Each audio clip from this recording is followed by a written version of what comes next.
race crew allocation. Boy, it's a treadmill. I've got to get off it. We've got quite a lot of information to impart to you today, so I'm afraid you're going to have to be a little patient. I know really what you want to hear is which boat you're going to be on, but we want to get some information across to you. It's only 3 months now before the race starts, and that's going to rush past. So you've really got to get down to learning as much as you can in the next 3 months. And it's not just the training we give you, that's an important part of it. The other part is learning as much as you can about the sea, about what goes on at sea, read it up, learn about it. Because actually you'll derive an awful lot more from the race and get much more enjoyment if you know more about the environment you're going to be working in. We're going to mention a few things later on, but I just want to get across to you the ethos in Clipper, this is the important thing, is safety. Always has been, always will be. We try and make you safe. You'll learn to race, but we've got to have you safe to start with, so that's what you've got to really focus on. So I ask you to really get into your training now, and if you're getting to the finish of your training, keep reading, get yourselves all ready. Right, well, we've got quite a lot of information to impart today. I want to get on with that because I know what you really want to hear, but will you please pay attention because you're about to meet a person you're going to get to know extremely well over the next year. But before that, I just come up here and make speeches. Behind me there's a very, very powerful team of very good people, not least the man who helped me set Clipper up in the first place, William Ward. William, stand up so he can see you.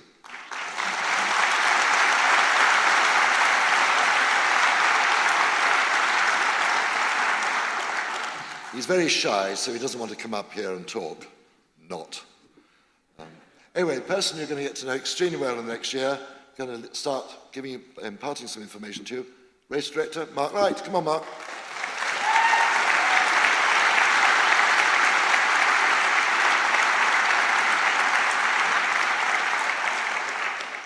Morning, everybody.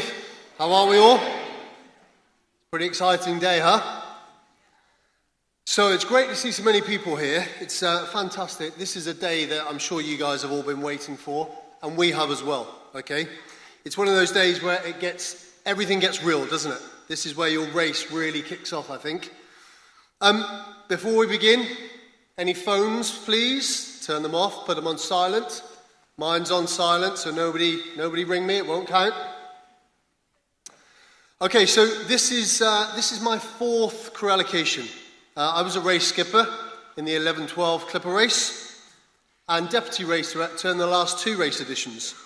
So I know exactly what it feels like for you guys, and I know exactly what it feels like for our skippers here. So just want to say, skips, good luck to you all today. Let's give them a round of applause, the skips there.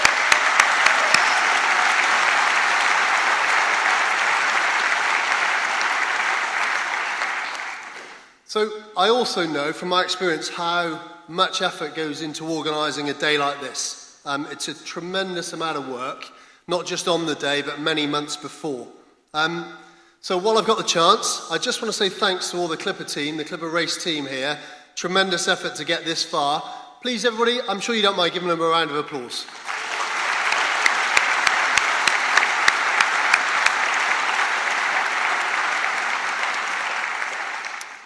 Thank you very much to all our race partners as well. I'm sure you guys have been in and had a chance to talk to our race partners, and thank you very much for supporting the day. So this is the biggest crew allocation we've ever had. And of course it's being live streamed as well. So hello Mum, I'm sure you're watching somewhere. We've got many thousands of people watching the live stream all across the world. So first off, all the race crew, I can see stacks of red jackets here. I want all the race crew in the auditorium and in the stalls there, just stand up for me please. All the race crew. Wow. That's actually quite scary. So we've actually got 450 of you guys here today, and there's over 250 more watching on the live stream that couldn't make it today. And obviously thousands of other people watching. So I think just give yourselves a round of applause. It's amazing. Well done.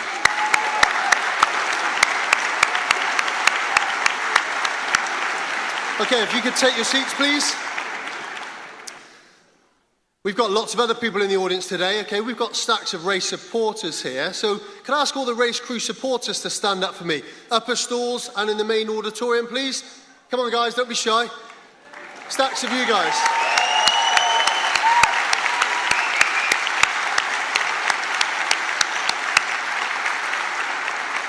You guys, you know, on behalf of the Clipper race team and all the crew, all the race crew, thank you very much for your support, because you guys allow, or maybe force, some of these crew to take on this epic race. So thank you very much. We do appreciate that. And it's great to have you here today as well. Okay, so what's happened since we last spoke in January at the January crew brief? So our Clipper training team, they've been delivering training pretty relentlessly, levels 1, 2 and 3 training in the UK and in Sydney, Australia, and that continues, okay? We've still got lots of people to train. Our expert Clipper maintenance team, they're a great gang. We've given all of those guys the day off today because they're still working on boats, but they're doing a fantastic job. They've put 12 yachts through refit, all 12 yachts through the refit in just under 9 months, which is an amazing effort. They're still commissioning yachts, but I do believe we're on target, and the 12th yacht is actually landing in the water. I believe it's next week. So there's a lot of commissioning going on. You'll start to see new bowsprits appearing on the boats. They've put a huge effort in. Thank you. Okay, race skippers. Okay, we've got a bunch of race skippers here, and I can tell you we've had them since 14th of March. They've worked incredibly hard to get here. And I have to say, they've been a pleasure to work with. I'm not just saying that, they really have. I think they're coming along beautifully, actually. So I think you guys are pretty lucky to have these as your race skippers. Which one will you get, huh? Which one will you get? I know. I'm not going to tell you. We'll find out in about an hour. So, a little bit about the day. We've got our presentation now. This will last till about 11:30. I'll be talking to you about Clipper training, about race management, features of the Clipper race, seamanship and safety, of course. You'll hear about media, communications, race partners, and our charity partner as well. Then, you're going to get to hear one of the bits that you've all been waiting for. One of the bits. I'm going to be asking my deputy, Dan, that fits. Deputy Dan is going to come up and he's going to go through the Clipper race route with you. Tell you where you're going. Okay, 11:30, I'm going to ask all the skippers to come up on stage. That's going to be the formal introduction to the skippers. And then 11:45, just over an hour from now, it's the main event, really, isn't it? The crew allocation. It's pretty exciting. 1 till 5, that's when after crew allocation is done, you guys are all going to go into your breakout rooms. You're going to get 4 hours. We're going to metaphorically lock the door on you. You're not going to escape, okay? And that's really where your race campaign starts for real, okay? And you're going to talk about all sorts. The skips have a lot to tell you here. 4 hours isn't really long enough, but it really sets the tone and sets everything going. While that's going on in the main auditorium here, race crew supporters, if you stay in the main auditorium, you're going to get lunch served at 1 o'clock. And then our race crew supporters coordinator, Ruth Charles, is going to give you a presentation just for you guys. That's starting at 1:30. 5 o'clock, breakouts finished, presentations finished. We'll all make our way outside to the main Guildhall steps, and we'll have the big team mass race crew photo. And then it's social time. Then it's down to Gunwharf Quays. You've got a designated bar to go to begin with, and it's getting to know your teammates, having a beer, carrying on with your race campaign. So let's get on with it. Okay, level 4 training. First off, you guys, a lot of you have been through training already. Some of you have even done levels 1 to 3. That's great. The first level 4s start 1 month today. So June 20th, that's the first level 4 training. This is where you get to sail with your own race skipper and your own teammates. Okay, so it's very different to previous training. And the aim is to consolidate everything you've done so far and to improve your skills and to learn different skills. You're going to be learning how to anchor the boats properly, towing exercises, transferring stores across from ship to ship, all the things that you will need to know because these things could happen in the race. We'll recreate racing conditions as much as possible. That means you're going to be practicing race starts, line starts, Le Mans starts. You'll be racing off into the English Channel, and we'll try and recreate race conditions as much as possible pre-race for you. One thing I can guarantee is you will not be tied up in a marina at any time during level 4, okay? So you can prepare for that. Now we've got 4 weeks of level 4 training, 4 options, 4 different weeks to choose from. I believe, I'm told 624 crew have already booked level 4, which is really fantastic. I know we've got over 700 crew signed up for the race. So by my maths, that's about 80 odd people that still need to book level 4, okay? So the message is book now.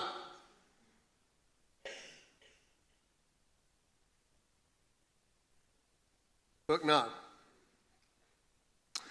Okay, so I want to talk to you a little bit about the mechanics of the Clipper race. The race features. How does the race work? How do you gain points? How do you lose points? Sorry, I'll have to talk about that, penalties. And what's new for the Clipper race? So let's have a little look at this. First off, race regulations. So the race committee oversees the race, and they ensure that all the rules are interpreted correctly and applied. And of course, any penalty points that need to be applied are done so fairly. We'll be sailing the race, as you know, under the Racing Rules of Sailing, 2017-2020. But there's other documents to consider, and you can see them there on the screen. We've got the Notice of Race. So the Notice of Race has officially been released today. It's on the, it will be on the Clipper website and the Crew Hub, so you can look at that. It's a live document for you to look at. It tells you about, we know the start date. It'll give you the finish date of the race, the fleet eligibility, how the race will be managed, you know, racing rules of sailing by day and the collision regulations by night.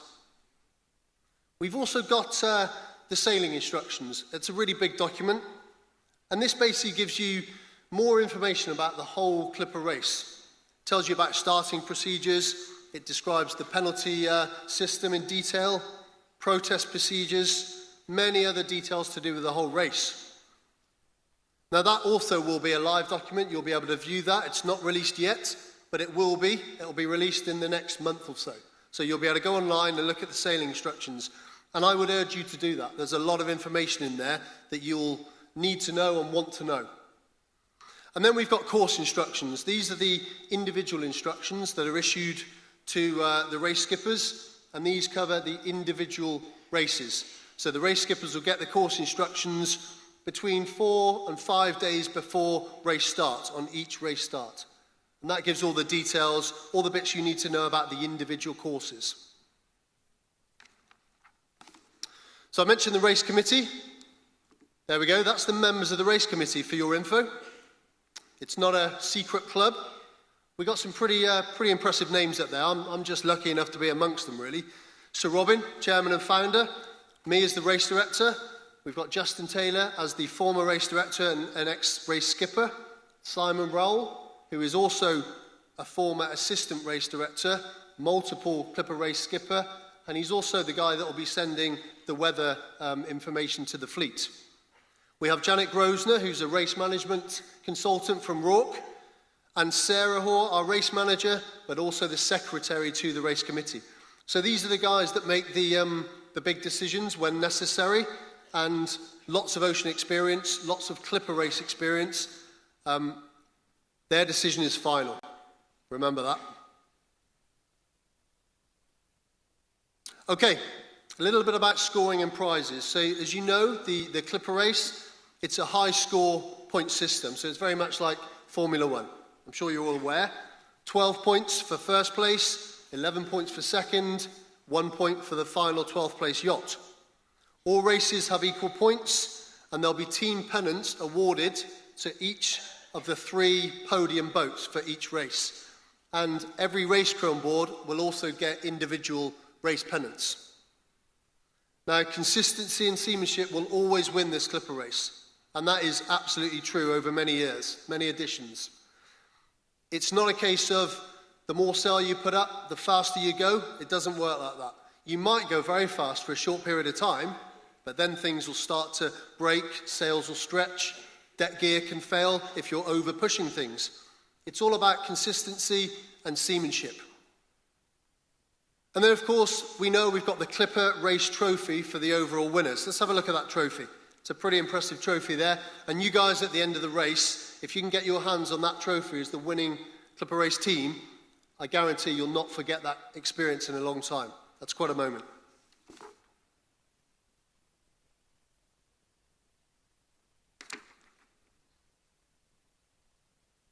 Okay, more race features here. So, scoring gates. These scoring gates they're not mandatory gates, they're virtual gates. They'll be placed somewhere along the route. They'll be placed not exactly on the rum line. I'm going to tease you a little bit with these scoring gates. So as a team, you guys have to make a very conscious decision to go for the scoring gates. Now, obviously, that could compromise your overall finishing position. But that's the fun for me. I like seeing who goes for the gates and who doesn't. Okay, so the points are 3 points for first through the gate, 2 points for second, 1 point for third. These are bonus points. Another way to win bonus points is with the Elliott Brown Ocean Sprint. So this is two points or 2 lines of longitude or latitude on the race course, and a change from the previous race. Previously it was the fastest boat won 2 points. This time the fastest 3 boats will win bonus points. So it'll be 3 points for the fastest, 2 for the second fastest, and 1 for the third fastest team. And then you all have heard, I'm sure, about stealth mode. So it's your chance to hide your positions as a team for up to 24 hours, or for 24 hours. It's actually 23 hours and 59 minutes. You'll be hidden. And this is where you can you can do your sneaky race tactics, and the race office, we all know where you are. The rest of the boats will not know where you are, and your position will not be broadcast on the race viewer, which absolutely frustrates race crew supporters at times, I know. But we get to have a bit of a laugh at your crazy tactics, seeing if they're going to pan out or not, always knowing where you are. But it's a really good little trick that you can use on races, and that'll be on most races. So, back in January, at the crew brief, we announced a brand new feature for this race, the Joker. I like this. If any of you guys in the audience at all similar age to me, or maybe even older, you'll remember the BBC TV show, It's a Knockout, perhaps. They had the Joker on that TV show. And it's an exciting feature for this next race. Each team can play the Joker once, and once only for one race. Each team must declare it in advance. So the skipper will declare their intention to play the Joker at the pre-race skippers meeting. All other teams will be informed. And what this means is, if you played your Joker, your race finish points for that particular race will be doubled. So if you play your Joker, you finish first, you get 24 points. It doesn't affect bonus points won. So Ocean Sprint, scoring gate, still the same. It's just race finishing points. And I think the interesting thing for me here is why you're choosing to play your Joker. Could be because you've got local knowledge, for instance. It could be because as a team, you've developed and you've been really very, very good at light wind sailing. Could be heavy weather. You know, you guys as a team, you might prefer the heavy weather racing legs. Could just be that you feel it in your water, you feel lucky, and you give it a go. Just do me a favour, okay? I don't want 12 teams playing a Joker on race 1, okay? Because that's really going to upset me. That ruins it. So don't do that. Okay, moving on to penalty points, okay? Not really a subject I like to talk about, but it does exist, and with good reason. So the allocation of penalty points is detailed in the sailing instructions, and penalties could be time-based or points-based. Some are pretty straightforward to calculate, some penalties, and others not so, and that's where the race committee comes in. Penalties are always more severe than the actual transgression, if you like, because we want to avoid future transgressions. So the penalty will be quite severe to you. They could be applied for a multitude of reasons, really. For sail damage, for equipment damage. It could be for breaking race rules, infringing race rules, going somewhere on a race course that you weren't supposed to go, gaining outside assistance, anything like that, or even not submitting the right paperwork in port. So skips, post-race declarations, 1 hour after touching the dock. If you're late, Sarah's going to penalise you. I mean, the race committee is going to penalise you, okay? And we will do it, we have to. What we won't do is penalise any team for damage to safety equipment, okay? So when I say equipment damage, that does not include safety equipment. Okay, the race committee will decide on all the penalties, and as I said before, the race committee's decision is always final there. So, seamanship and safety. This is something that is close to all of us, and it should be at the forefront of everything we do. There must be a healthy and properly established safety culture on board the boats. For example, clipping on. You guys know from your training, you'll always clip on when the true wind speed is 15 knots or above. When the boat's reefed. At night, when the skipper says so. These are rules, we don't break them. They're there for good reason. So we have to have that safety culture. The next point is that you guys have to take full responsibility for yourselves and for each other. So absolutely, the race skipper, your race skipper is in charge overall, but they're going to rely on you to build that safety culture with them. And it's your responsibility to make sure you look after yourselves and you look after your teammates and the skippers. Okay? All work together on that, and there's no excuses there. It's with very, very good reason we all take responsibility. Refresher training sales, and these are mandatory. So when you join the race, if you're a legger and you're rejoining the race later on, that time when you rejoin the race, you will do a refresher training sale, okay? And that's mandatory. And it's there, again, for very good reason. We've changed it this time so that you will be doing your refresher training sale with your own skipper. We will probably double up teams. So it could well be on your own boat with your own teammates and your own skipper. So it's actually like extra race training as well as refresher training. It's mandatory. So if any of you don't want to do the refresher sale, or you can't do it, then I'm afraid I'm just not going to allow you to sail, okay? So it's that important. Also, we have CRCC refresher training, so the Clipper Race Coxswain certificates. These guys will want further training through the race because they've had extra training, but we want to make sure they develop, and it's slightly different to normal Clipper Race training and the normal things. So we will run CRCC refresher training in stopovers. Not every stopover at all, and they will be periodic through the race. But again, it's mandatory. It's something that will benefit you and the team. So it's a mandatory thing. Man overboard training drills. We've done this for many races and we'll continue to do it. So you will do a practical man overboard drill before the first race of every leg. So before the very first race in a particular leg, every team will do a practical man overboard drill. And it's very important, and it's part of our race rules. The skips know all about this, and they'll be emailing us at the race office to let us know that this drill has taken place and been completed. You all understand the reasons. We need to keep developing on this, and it's drill, drill, drill, and that's how you become natural at it. Personal AIS beacons. Again, we announced in the crew brief in January that we're putting personal AIS beacons on every boat, which is really, really good news. It's a good step forwards. These personal AIS beacons, it's the Ocean Signal Mob 1. That's the AIS beacon that we're having. They will be attached to every single life jacket. So they are part of the boat's safety inventory, part of the boat's safety equipment. When you guys join the race, you'll get allocated a life jacket. With that life jacket, you will have one of these personal AIS beacons on it. It will be equipped for automatic activation. So basically, when the life jacket inflates, the AIS beacon will activate. It's the best thing for us. We know we have accidental activations on the race with waves over the bow and life jackets popping. They are going to activate, but we think we'd rather have that and have it automatically activate when needed than try and work around that, okay? So if we get automatic activations, which we will, we've already spoke to the skippers about this, they will be logging every time a life jacket inflates and the AIS beacon goes off, we make a log.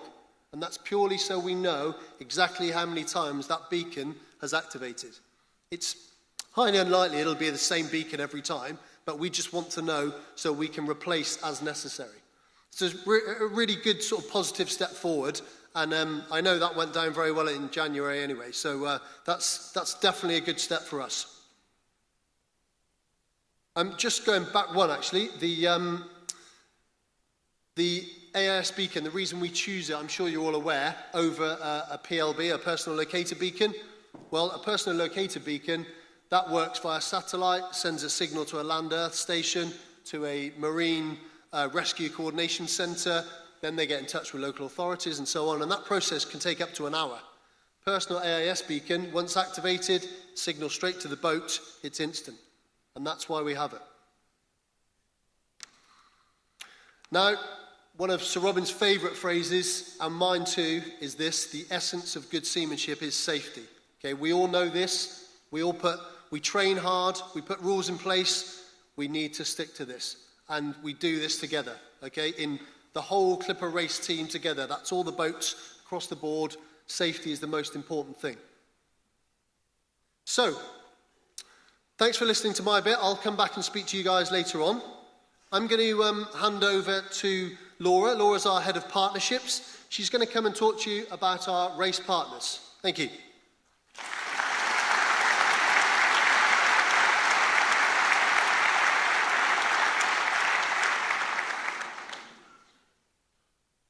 Okay, thanks, Mark. Good morning, everyone. Nice to see so many faces here.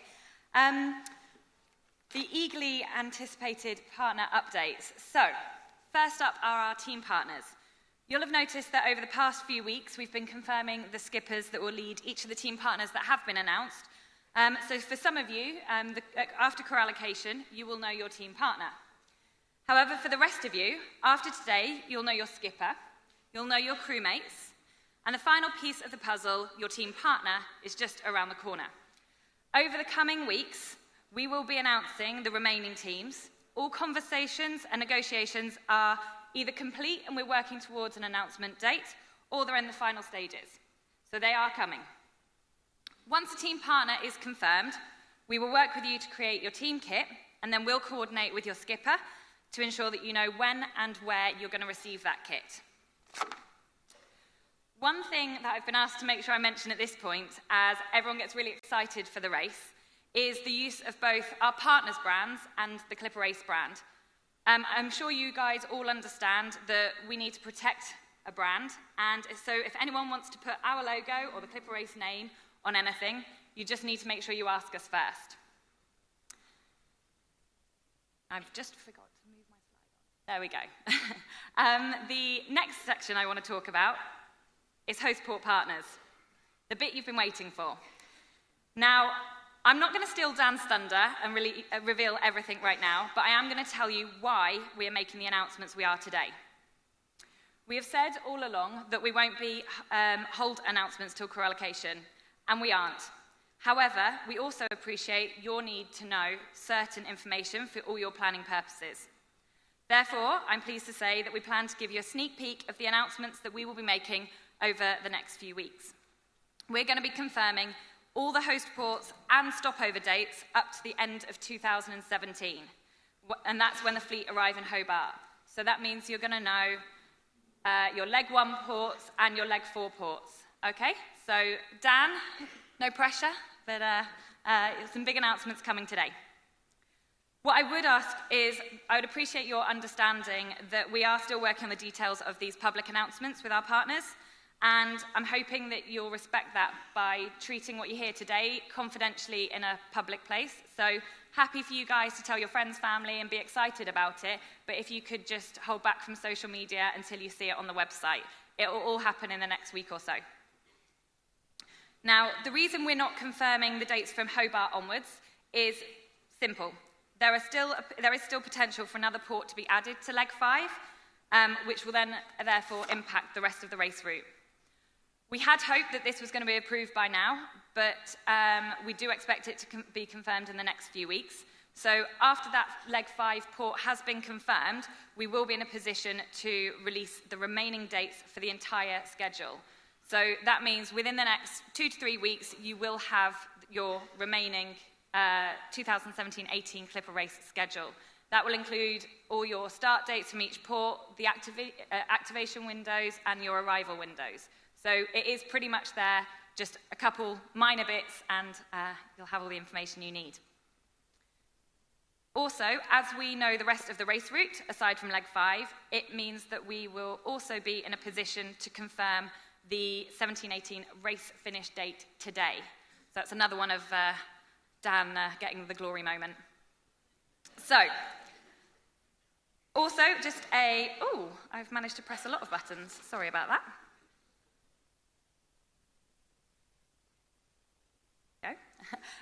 Finally, I just want to talk about your stopover information.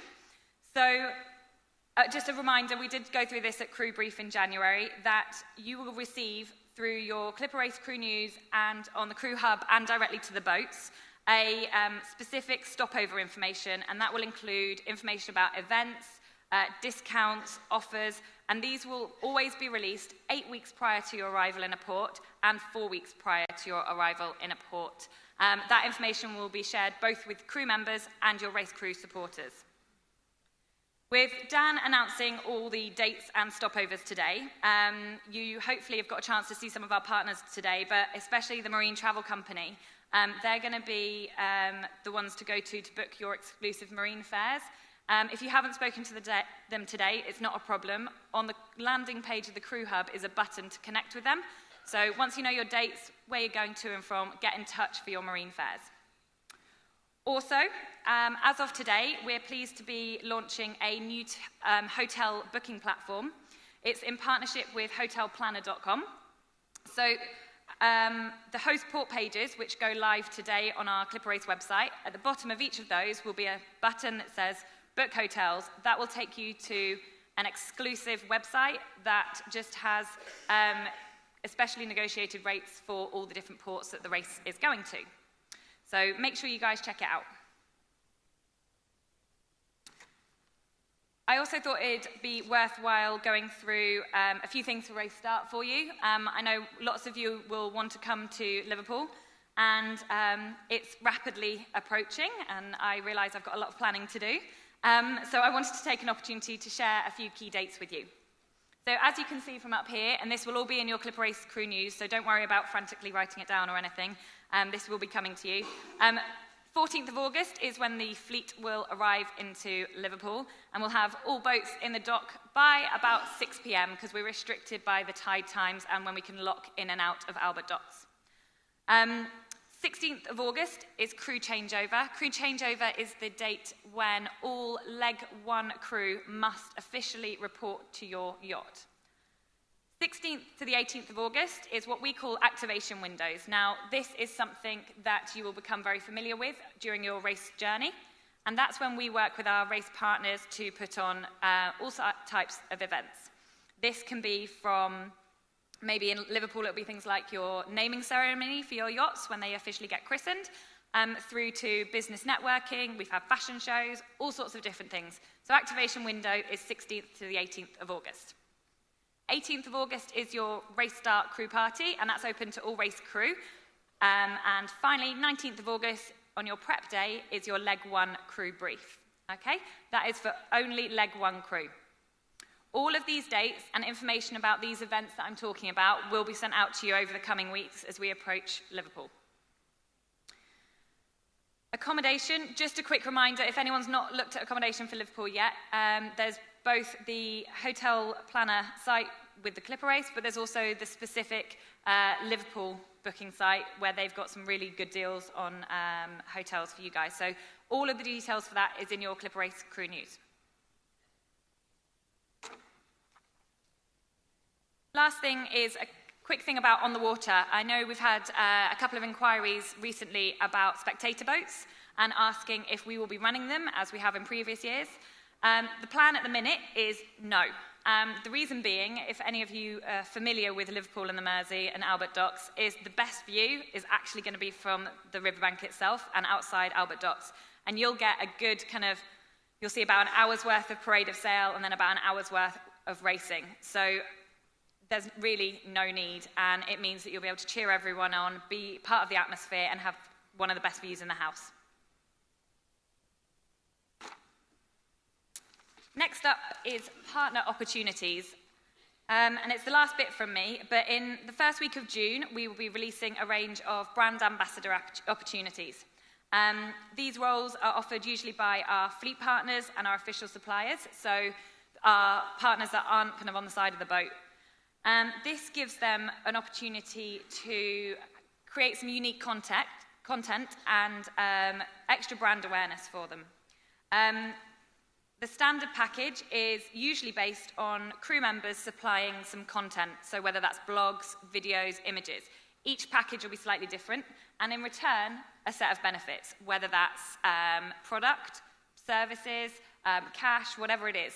So all these ambassador opportunities will be released as one in the next few weeks. So if anyone's interested in them, take a look, see what brands are available, and get involved. It's a really nice way to just have some extra kind of support on the race, something more to do, and add value to your experience. How to apply and all the info that you will need will be coming out in Clipper Race Crew News and on the Crew Hub, so just keep an eye out for it. Last thing from me is just a reminder that some of our partners here today have some amazing offers just for crew members. So from discounts on the Elliott Brown watches to discounts on products from Garmin, Ocean Safety, Copperco, Marlow Ropes. They're all here, and Henry Lloyd, they're all here to help you, and you guys are their target audience. So it's a real opportunity to make the most of being a crew member and take advantage of these great rates. So just keep an eye out. They'll be on the Crew Hub and your newsletter. That is it for me, and I managed to do that without slipping up and announcing anything, so I'm happy. I'm now going to hand over to Julia, who is our Head of Communications, for a quick chat on media.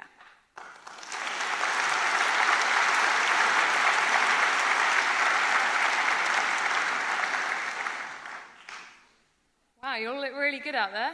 Really good, and hopefully you at home on the live stream are looking just as good. Just want to apologise. Firstly, I hear we've had a bit of a technical hitch with our live stream at the start, but I hope that everyone at home can now hear us loud and clear, so thanks for your patience there. Just want to say, yes, I'm Head of Communications, so we've actually had really a big response to the onboard media role, so just wanted to get up here really and just tell you a few little things about it, as I'm sure you'll start discussing it today. Thank you firstly for the interest in it. Just a reminder that this is something that you'll start to talk about from this afternoon, along with all the other roles that are available on board. But please don't worry if it's a job that you really want that you don't get assigned to you. We really, really want everyone on your boat, not just the media crew, to get involved in this. So there's plenty of opportunity. We're looking for specifically 2 crew to come and do the training with us. But as I said, everyone on board can blog, everyone can be part of the pictures. It's not just about the media crew sending all the crew blogs back. So for the supporters as well that are here, and obviously watching online as well, we're trying to encourage everybody to send back their diaries so that you can really get a sense of what your loved ones are going through, and it really helps tell your story. So what we're looking for from the media crew member. Media crew member is quite a generic term, but I like to see it as you being your team's story facilitator. All of you have fantastic stories. Your boats, your team are going to go on some fantastic journeys. So really you get to help us tell that. We'll be sending out live updates every day that you're out racing. So myself and the media team, 6 o'clock in the morning, we get 12 different skipper updates, and we put it together into a package. If you were following the last race, you'll have seen a lot of those. And we'll aim to have that out to you by between 10 a.m. and midday every day. So that will become part of your routine, just checking it on the website when you're not hourly checking where your boats are on the race viewer. It's highly addictive. We don't have any medication for that yet, but you'll have to find your own. But yeah, those race reports can only get illustrated. We want to use pictures of that day's racing or the previous days. So please, if you're on board, just help us get that content back. you'll only have kind of half or a third of your team on the boat at any one time. So I'm saying this is much for the benefit of your shore-based crew as well as all of your supporters as well. I'm sure they'll be, wanting to eat up everything they can see. And also, as part of the media crew, any footage or video that you take on board, we'll be using that as well for our official documentary. You can see our cameramen are here as well, and they'll also be on one of your boats for at least one leg of the race. But we also want footage from your boats as well. So I was talking with our documentary producer earlier, and he said that he will give personal credits in the documentary to any media crew's footage that we use. So you'll also get completely credited that way. And also, it doesn't always just start with what's going on at the time. It's a great way of, once your race is finished, you've then got pictures and video that can help keep your memories lasting for a lot longer. I've seen recently some really good books that teams have got together, which you can share amongst your teams and have all your highlights there. And it's invaluable. Those memories will last forever, but it's great to be able to show other people as well. They won't be bored, promise. Okay, so I've got a couple of dates. Let's see what we've got here. Got a couple of dates for media training. So we've got Tuesday, 4th of July, and Thursday, 13th of July. The reason I've chosen those 2 dates is they fall the day directly before 2 of the level 4 training. So hopefully that means that a lot of our international crew that wouldn't normally be in the UK should normally be there. So if you're particularly interested in the media role, just bear in mind that these are the 2 media training dates. And at that stage, we'll be teaching you about the onboard equipment, how to send things back to us, but also a little bit of shot composition. We'll have our documentary team there as well, some of our photography team, and we'll aim to do that throughout the race. So at the end of every leg, we'll hopefully get our media crew together, have a little look through your content, give you some great feedback from some of our professional cameramen and videographers, and hopefully you're learning a bit along the way as well. So thank you very much for just listening briefly. I'm trying not to take too much of your time. I know what's coming. It's very exciting. The rest of the day is going to be incredibly exciting too, and indeed the rest of the next 14, 15 months. So thank you very much, and that's about it for me. I'm really enjoying getting to see a lot of you after training, and so my team. We try and pop down at the end of your training sessions just to get to meet you in person, because your biographies, they're great to read, but they really come to life when we get to meet you. And you'll get to know our team very well. We'll be trying to interview you at all opportunities, taking pictures when you really don't want to be photographed, but that's part of it. So thank you very much, and we look forward to seeing you later today. And enjoy the rest of your day, everybody.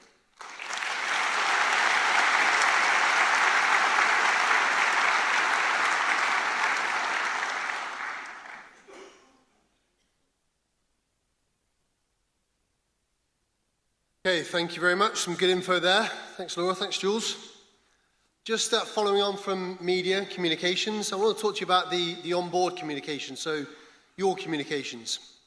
We have a new satellite communication system on board, which we are putting on board the boats for this race. What it means for you is that all your crew comms, so crew emailing and voice calling, if you want that, it'll all be done by your own smart device. So your smartphone or your smart tablet, whatever it is, you can actually email from that, okay? Let me just explain briefly how this works. So crew email accounts. So you can sign up for an email account for any leg of the race you want. It's a very, very cheap way of doing this for you guys. It's £20 per leg. And we are managing this ourselves. So all you need to do, you pay us £20, sign up for an account. That includes your data.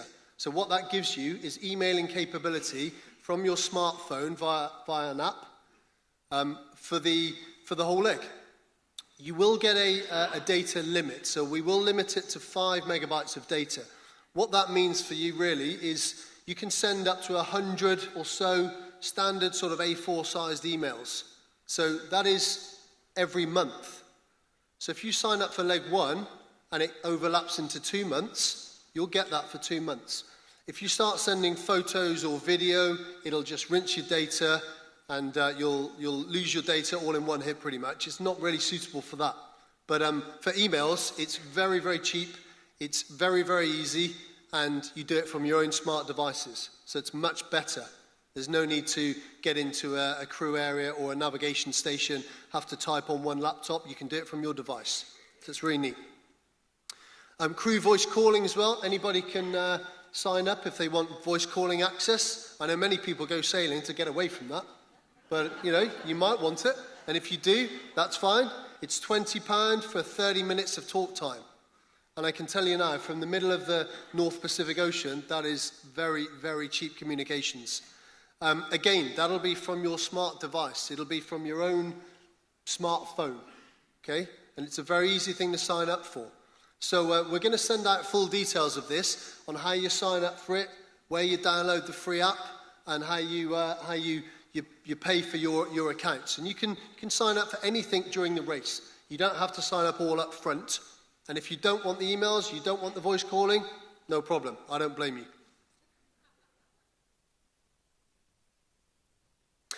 Okay, I would just like to invite to the stage Charlotte Westbrook from UNICEF UK, and she's going to talk to you about our charity partner.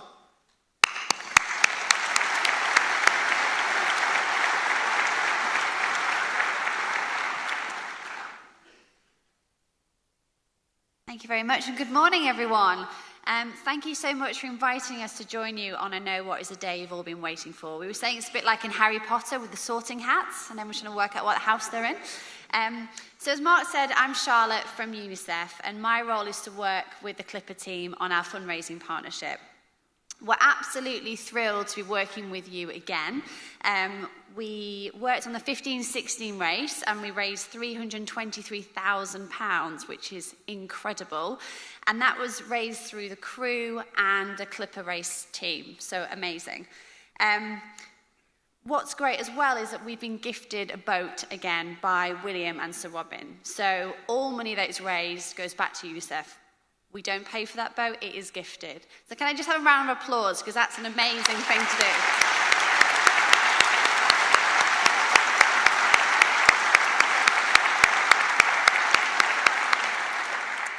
So for this race series, William wants us to be even more ambitious and together raise £400,000, which will enable UNICEF to support some of the most vulnerable children across the world. So for those of you who don't know much about UNICEF, you've probably heard it. It's one of the world's biggest brands. And we are the world's leading children's organisation. So it was established in the aftermath of World War II to help children whose lives and futures were at risk, no matter what country they came from. Fast forward to the present day, with conflicts and crises still very much ever present. We're still living in a very scary world, unfortunately. There are millions of children that are being displaced through conflict, and many that are facing poverty, violence, exploitation, and discrimination. UNICEF works day in and day out in some of the world's toughest places. But one of the few agencies are actually on the ground in Syria, for example. We really want to reach the children who are most in need. I'm sure a lot of you here are parents, and I'm sure you agree that every child deserves to have a childhood in which they're loved, protected, are healthy, educated, and can go on to fulfill their potential. That should be every child's right, and that's what UNICEF is here to do. So our partnership with the Clipper Race plays a huge part in helping us to enable to keep children safe. So recently you probably read about the East African famine, and we were able to use some of the money that Clipper Race helped to raise last time to go and deliver life-saving care to hundreds of thousands of malnourished children who have been trapped within human conflict. We work in over 190 countries, so the race will go past most of those, and what we'll do is showcase some of our work to you along the route. Actually, in the last race, we did stop off at one of our centres in Vietnam, and some of the crew got to meet some of the children that use one of our disability centres. So children that are still being affected by Agent Orange from the Vietnam War. The children got to go on the boat, which they absolutely loved, and the crew got to see where the money is spent, which is fantastic. Some of you, eager beavers, love it. I've already signed up and started fundraising, which is incredible. I've got a little shout out. Some of you have bought personalised bag tags and key rings off David Smith. Where are you, David? There he is. He's one of our eager beavers. So he's been selling those. So those of you who have bought those off David, can you come and see the UNICEF stand and collect those off us? And I think some of you may owe David some money. So thank you for starting already. I'd like to say at this point, you've already raised £28,000. That is, you've not even started racing yet. That's amazing.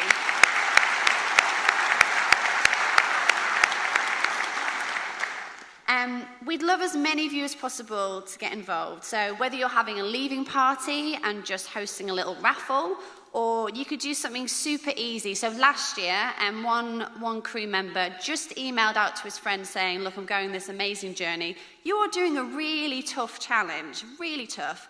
And he just told his friends what he was doing, and he raised £20,000 on his Just Giving page purely by sending one email, which is incredible. So if you're up for it, please do register with us as a fundraiser. If we don't know you, we need you to register with us officially so we know that you're fundraising. And also so we can stay in touch with you, help you, provide you with materials.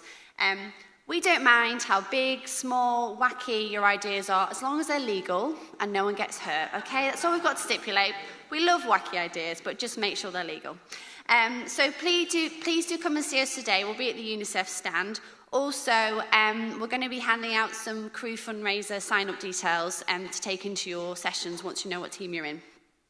Another reason we want to know who's doing what and who's fundraising is we've incorporated a Charity Champion Award this year. This is exciting, I know. Woo. So on each leg, we'll be recognising one fundraiser for each leg. And that doesn't necessarily have to be someone who's on that leg. It could even be a supporter or friends and family, someone who has done something exceptional in terms of fundraising. Friends and family here today, this is very much an opportunity for you to get involved. As I know you are the support crew, and often you'll be abandoned and left at home wondering what to do. So if you want to get involved, again, just sign up to us, talk to us. If you're going to be holding a boat party, leaving party, maybe a sweepstake at work, where are they, guessing, that sort of thing, just get involved. So thank you so much for your time. And best of luck with this amazing adventure. We're so thrilled to be joining you in some sort of way. We will be along the route where we can be. And now I'm going to try and do technology. We've had a little message recorded for you by UNICEF Ambassador Eddie Izzard.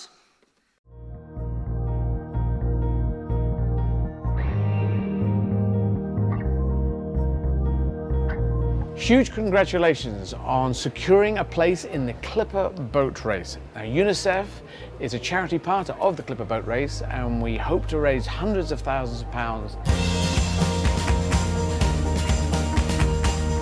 I have been fortunate enough to see firsthand the incredible work of UNICEF, and I am currently in Nepal to see the progress 2 years after the earthquake.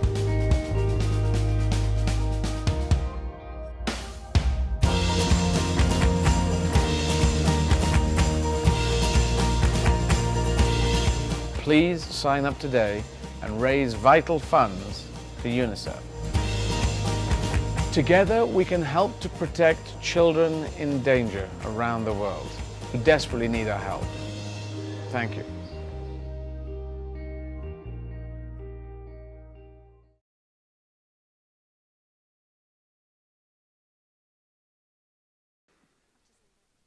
In the Clipper Crew News, there is going to be a link to this video, okay, so you can watch it.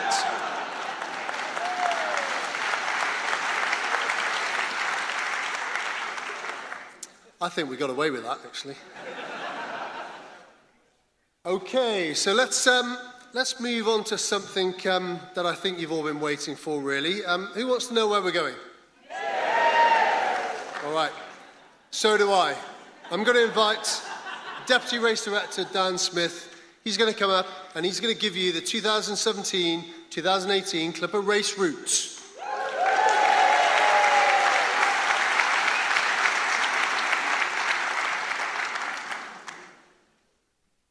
Thanks, Mark, and hello, everybody.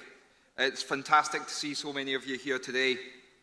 I skippered a Clipper 70 in the last race, so I know exactly what you guys have in front of you. You're going to have a really good time. It's very exciting. I'm going to talk to you today about the second most important thing to you. What you guys want to hear is the race route. You'll have lots of questions, and I'm going to be able to answer some of them for you today.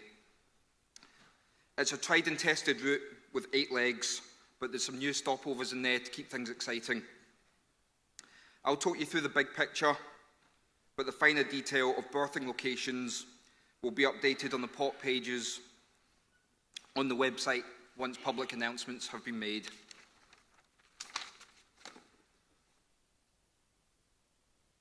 So departure day, as you know, has been confirmed as the 20th of August and will be from Liverpool.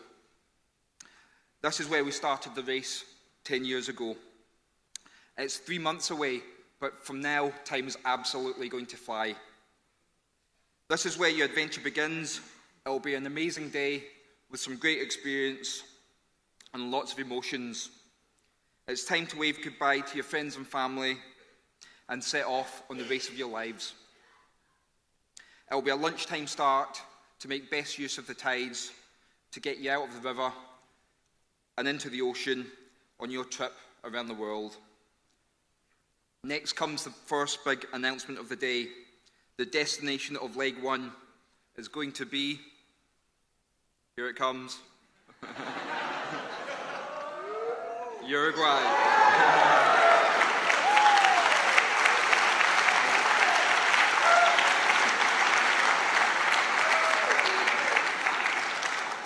So leg 1 consists of 1 race from Liverpool to Punta del Este in Uruguay. I'm very excited. It's the first time the Clipper race have been, and it will be a well-earned break and a great location after what's going to be a long race. It will be your first ocean crossing and your first major milestone, crossing the equator. So it's a long one, at 6,400 miles. It will take 31 to 36 days, and it's very important to get a good start to your campaign. It could ultimately be the difference between first and second place overall. You'll be into ocean weather systems once you're clear of the Irish Sea. Firstly, the northeasterly trade winds, then wind holes and squalls and the doldrums, before breaking into the southeast trade winds of the southern hemisphere. Tides will be king in the Irish Sea, so careful planning and good tactics will get you off to a good start. You'll be crossing the notorious Bay of Biscay, which can be flat calm or unforgiving and powerful. The first key decision is going to be to go east, west, or through the middle of the Canary Islands, risking wind shadows and acceleration zones. The next key decision is going to be where to cross the doldrums, and I'll talk about that a little bit in a minute. You'll have your first equator crossing, so you'll meet King Neptune, and you'll look forwards to a warm welcome in Uruguay, where the race team will catch your lines, and you'll have your first experience of a stopover. So deep clean, boat maintenance, rig and safety checks, partner activation, then comes prize giving and victualling and preparation for the next race. If you work well as a team, you'll probably manage to squeeze in some sightseeing and relaxing as well. This will be a crew changeover port. Remember for now to keep this confidential until it's announced publicly.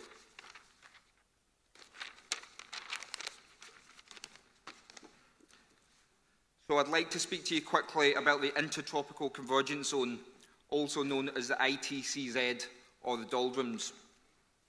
It's an area of low pressure near the equator, where the northeast and southeast trade winds meet.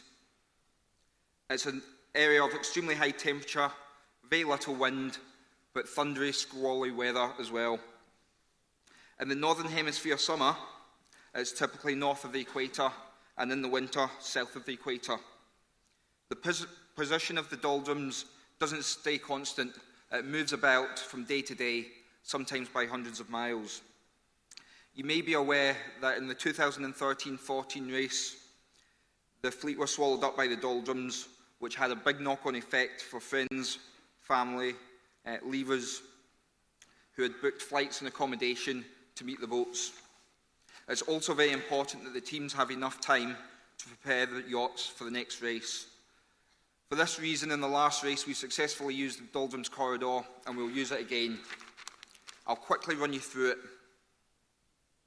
Here's a typical track from the northern to the southern hemisphere, and the equator, and the doldrums corridor where sailors consider it the best place to cross.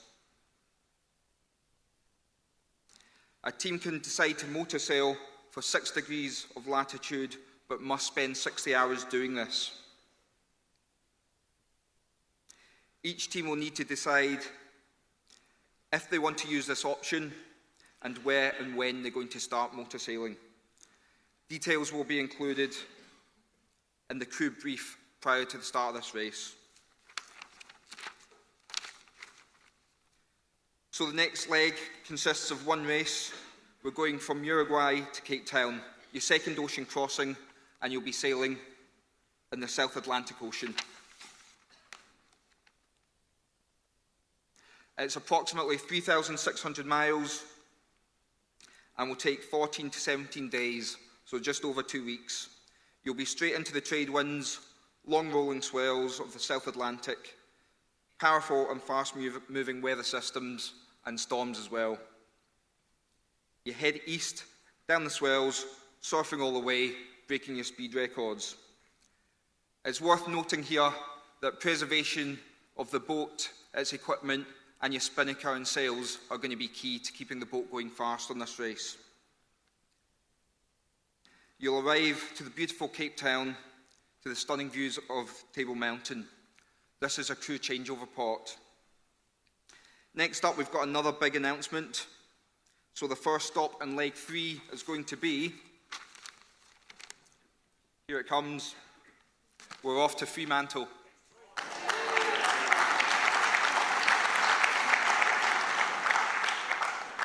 So leg 3 consists of 1 race, Cape Town to the port of Fremantle in Perth, Western Australia.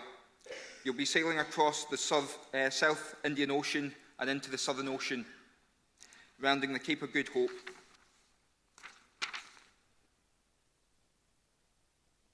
So this is 4,800 miles, another long race, and will take just over 3 weeks. You'll get big downwind surfing conditions, getting colder as you head south into the roaring 40s. Race tactics are going to be to negotiate the fickle wind on day 1 as you leave Table Bay, then head south towards the Cape of Good Hope and the notorious Anguillus Bank. You then head southeast into the Southern Ocean swells towards Western Australia to arrive to a friendly welcome in Fremantle. Again, remember to keep this one confidential for now. This will be a crew changeover port. So next we're into leg 4, and this is a multi-race leg. It starts off with a race from Fremantle to Sydney. So it's 2,500 miles and will take you about 2 weeks. You'll be into the Southern Ocean, so huge swells, powerful depressions, bringing strong westerly winds, which are uninterrupted by land masses. You'll have cold, wet conditions, lots of cloud, but you'll get some exhilarating sailing. Watch out for the wind holes if you're tempted too close to the Great Australian Bight, which might be a shorter distance, but they could end up slowing you down.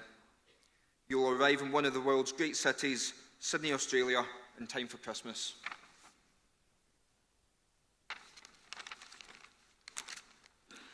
After a sunny Christmas, you'll be into race 5, which is the prestigious Sydney to Hobart race. This is one on many sailors' bucket lists, and you guys are very lucky to get the chance. I'm jealous I'm not racing in this one.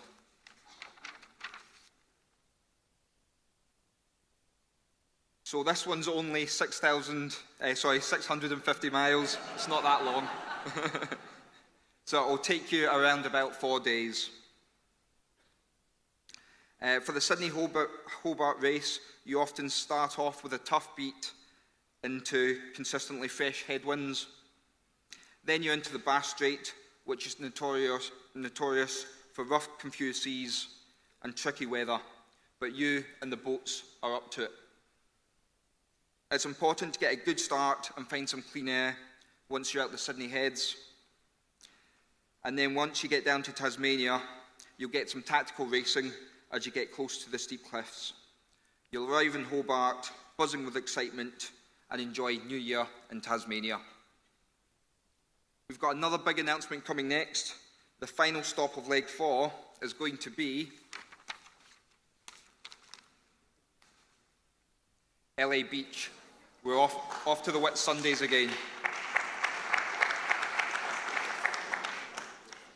I raced here last time, and it's an absolutely awesome destination. You're going to love it. You'll get some sunshine and tactical racing up the eastern Australian coast and end up in this beautiful destination.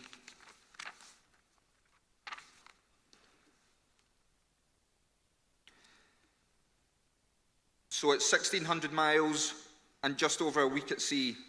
You'll get headwinds from the northeast, adverse current, getting slowly warmer as the fleet moves away from Tasmania.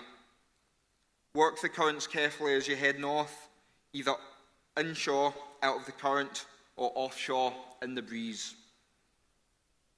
This is a crew changeover port, and again, another one to keep confidential for now. Next we're into leg 5. So race 7 is LA Beach to Sanya. I've recently visited this tropical resort and it was a really tough job. You guys are going to love it. You can see from the picture, it's an absolutely beautiful place.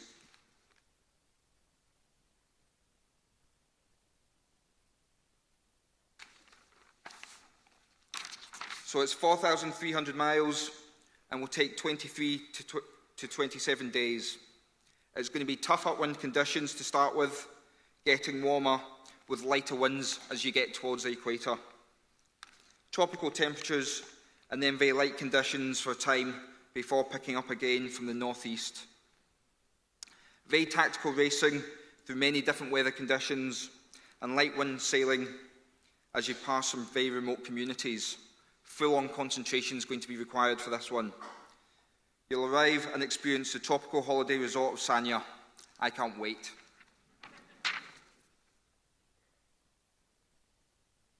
The next race in leg 5 is from Sanya to Qingdao. This one's going to be a race of extremes. From tropical conditions to Qingdao, where it's been known to snow.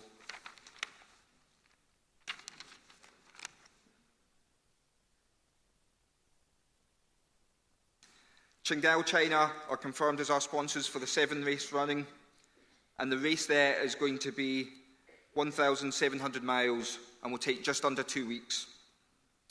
It's a race of extremes, as I say, from tropical temperatures in Sanya to 0 or even minus temperatures as you get closer to Qingdao. You'll have light headwinds, getting colder the further north the fleet tracks, strong upwind conditions, and large confused seas as you approach Taiwan.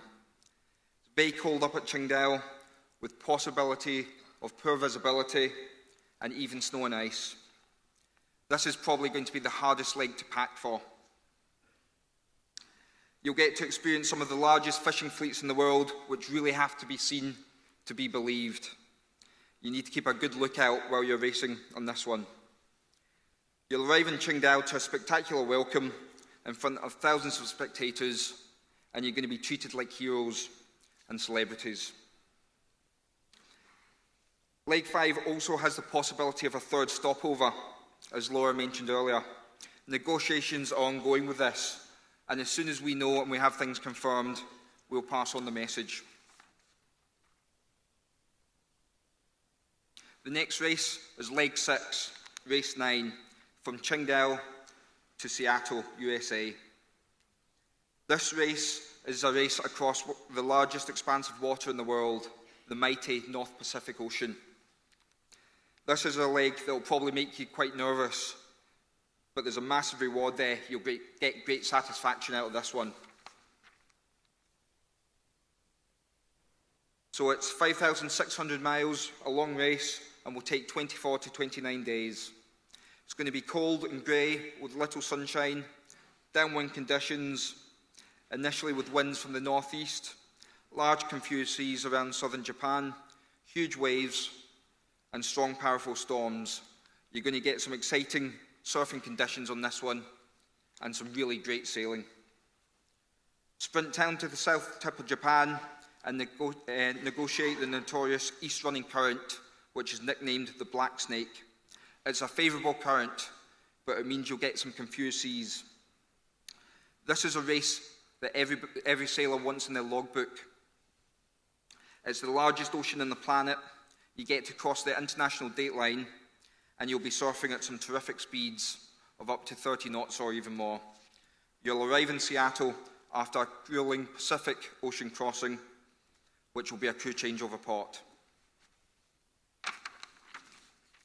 Next, we're into leg 7, which consists of 2 races. Firstly, we go from Seattle to Panama. It often has lighter winds, but it's likely to be a very tactical race. It's just over 4,000 miles and will take 23 to 27 days. You'll get breezy conditions as you leave Seattle, and it will get progressively warmer as you head south, with the winds becoming lighter as you go.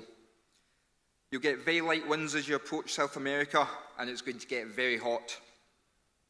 Inshore or offshore is the tactics. If you go inshore, you get favourable current, but the winds could well be light and unpredictable. Further offshore, the current won't help you as much, but the winds are more consistent. This race is likely to go right down to the final few days. Very light winds at the finish can die off almost altogether, and you'll arrive at Flamenco Island Marina, ready to prepare for your canal transit. The Panama Canal is a highlight of the race, a magnificent feat of engineering. Large crocodiles bask on the shores, so you need to remember not to go swimming on this one. This is where you say goodbye to the Pacific Ocean and hello to the Atlantic. It's different to other ports. You may have a short stop at both ends of the canal with the main purpose to regather the fleet and to get them ready for the next race. This is what it looks like on the chart. Interestingly, as you go into the Atlantic Ocean, you go from east to west. It's 45 miles across, and it isn't a race. It will take about 12 hours, and you may have the option to anchor overnight in the middle. Next, we're racing up to New York. So we'll be racing in the Atlantic again. This race is 2,000 miles and will take just under 2 weeks. You'll have upwind conditions, favourable current, but this means you get bouncy conditions, and there's the slight possibility of an early season tropical storm developing.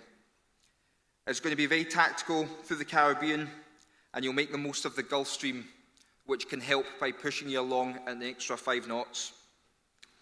Beware of powerful squalls, and you get to sail across the Bermuda Triangle, so you need to keep a close eye on your navigation. I'll regularly be counting the yachts. This is a crew changeover port. It's the final one.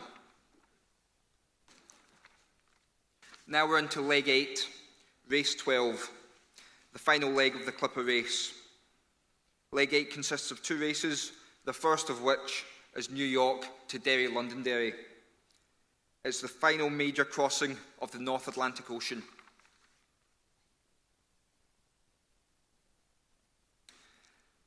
It's approximately 3,000 miles and will take 16 to 19 days.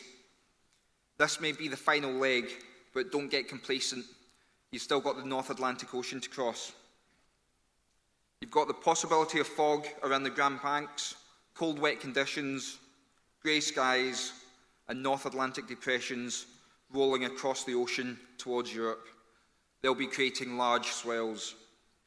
Head north to pick up the favourable current.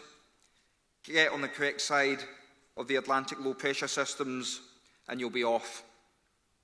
You get to pass north of the Titanic's final resting place, and you'll be searching out some exhilarating downwind conditions to propel you all the way to Derry, Londonderry in Northern Ireland. You'll arrive to a fantastic welcome and experience the generous hospitality of Derry, Londonderry. It's an amazing stopover and one that I can really vouch for.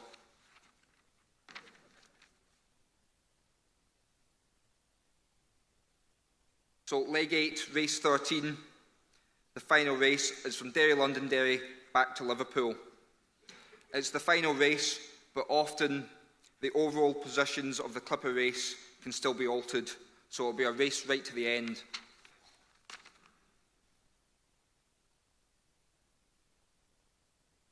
This race will take less than a week, and the weather conditions are going to be typical UK weather, so depressions, fronts, and high-pressure systems.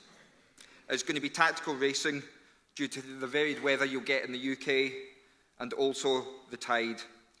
So it'll be a maximum effort right to the end. This race could decide the overall positions, so you'll need to keep pushing. It's also where you tie the knot and you officially cross your outgoing track, completing your circumnavigation of the globe. The final big announcement of the day is the race finish date, which you can see there on the screen, the 28th of July.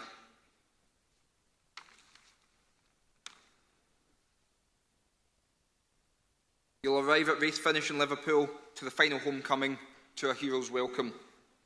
You'll have completed either part of or full circumnavigation of the world and have experienced an amazing adventure. It's definitely going to be the race of your life.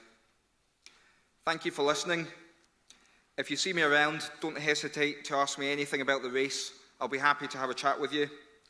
I would also like to wish the skippers good luck. And now, just before we get on to the really exciting bit, I would like to hand back over to Sir Robin, who has a few words to say. Thank you.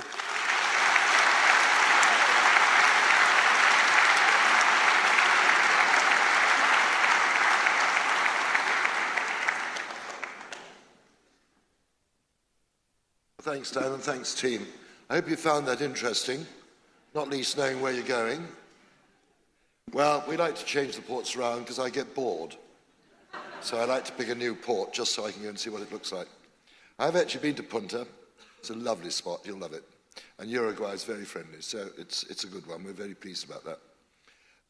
I haven't a clue how to work this, so I'm not going to try. Just one little thing I wanted to add before Mark comes up again.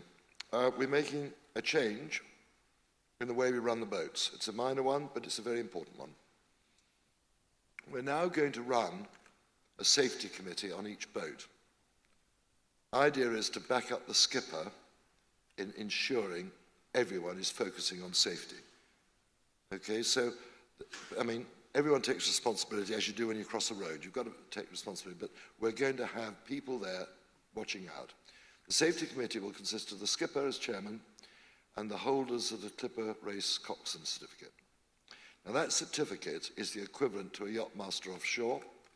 The theory side is identical, but the training, the practical training, is done in our boats, big boats, because it's different to sailing on the 40-footers used by the RYA. This is an officially recognised qualification. It's officially recognised by the Maritime Coast Guard Agency. If you don't know who they are, they're the old Board of Trade. They make the rules for ships, they survey ships, and they certify officers for the job. So they're the people we have to conform with. They're the people we have to go along with. And they helped us create this certificate. So these are the people we've given extra training to, so it made sense to us to use them to back up the skipper. He's got to sleep. And one of the problems I had last race was being unable to prove that man overboard drills have been done. I need witnesses. So we're going to be signing these, interviewing these people at the end of each leg, so I've got the evidence, so I can prove you've done what I say you've done.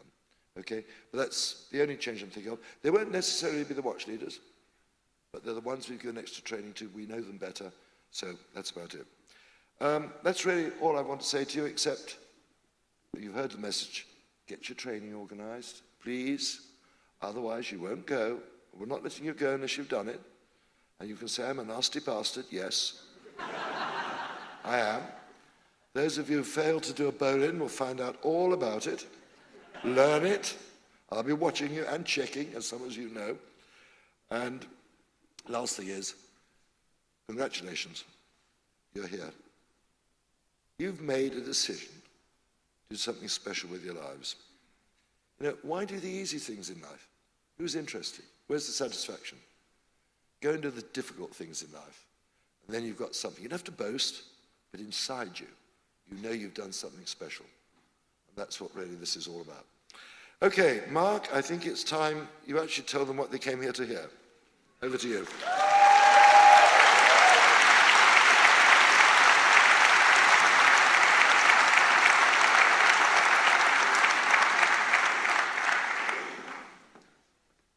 Okay, we're getting close. We're getting very close for allocation.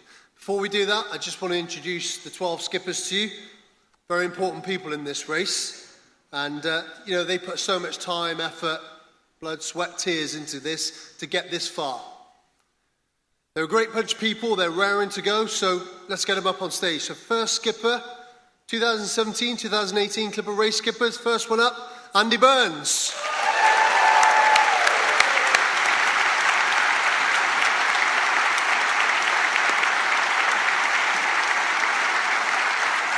Okay, second up to the stage, Chris Kobush.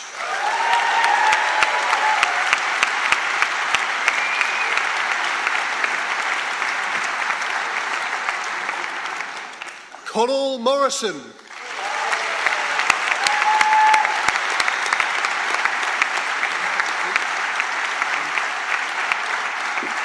Continuing on with David Hartshorn.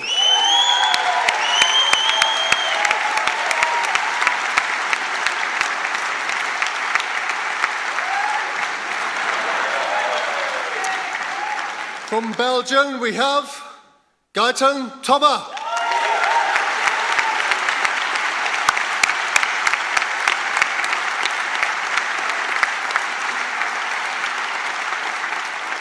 Known to all his friends as GT. Okay, next up on stage, Lance Shepherd.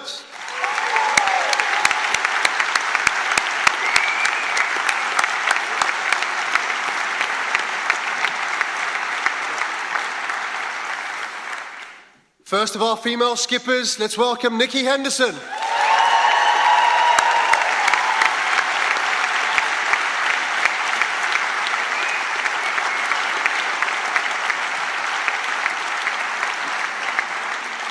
Next, big round of applause for Rick Powell.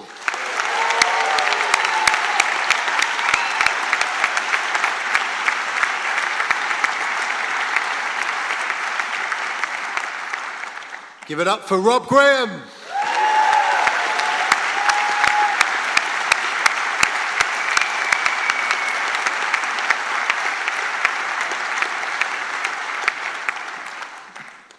Next up, Roy Taylor.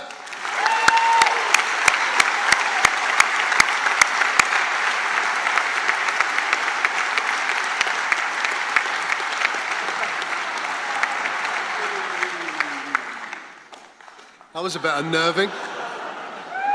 Next race skipper to the stage, please welcome Tristan Brooks.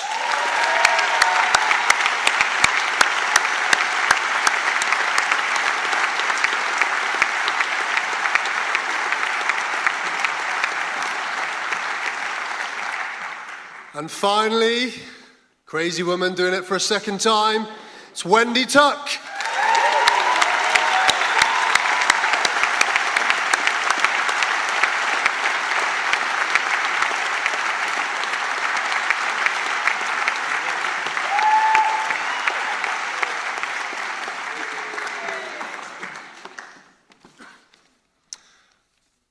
Okay, there's our 12 skippers. We're getting close now, look. Team Andy, I'm not pressing any more buttons right now. Now I'm sure you're aware allocation is a massive task and we put huge effort into this, not just the day, but the actual allocating of crew across the 12 yachts. Our Deputy Dan and crew team manager Carol have been working on this for the last 4 months. It's not an easy task. I've seen it, it looks great, I know exactly where you're allocated.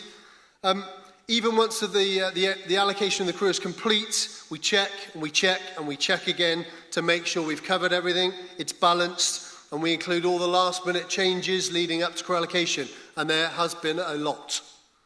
But we've done it. 2 things I want to say. Firstly, Where you're allocated, you stay allocated. There won't be any changing of boats, okay? As you all know, part of the challenge of this race is learning to live and work as a team with each other in a confined space and develop as a team. So once you're allocated here, no changing boats, I'm afraid. Secondly, we have a long-standing Clipper race tradition here. And basically, if there's any crew here at all that have, one, returned a contract to us, and two, paid their berth fees, and your name is not called out, then Dan has promised to buy the entire room a beer.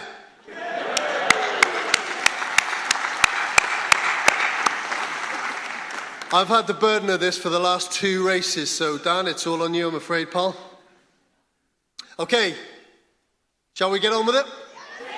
All right. Okay, each skipper's going to come out, they're going to read the first half of their team, they're going to sit back down, it just keeps the suspense.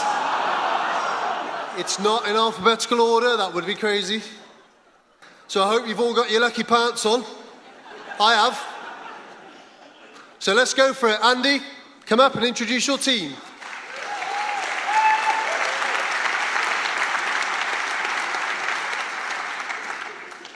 Welcome everyone and good luck. Here goes. I'm not nervous or anything. Simon Spears, Tessa Hicks, Mark Tucker, Ray Gibson, Phil Gunn, Tristram Alexander, Philippa O'Sullivan, Harsh Thacker, John Milne. Thanks, John. Gareth Blanks, Sarah Bean, Richard Leyland, Krishna Patel, Ian, sorry about this, McLugash, followed by Ian Medland, Jonathan Lawrence, John McLennan, Paul Golson, Luis Begellen, Nicholas Comstead, Maximilian Davies, Jane Harding, Ian Learmouth, John Olson, Tim Jeffrey, Antonia Heisgen, Nick Davies, Jonathan Leyland, Nicola Thurlow. And last one on my first half is Christian Cayley, or Keithley. Thank you.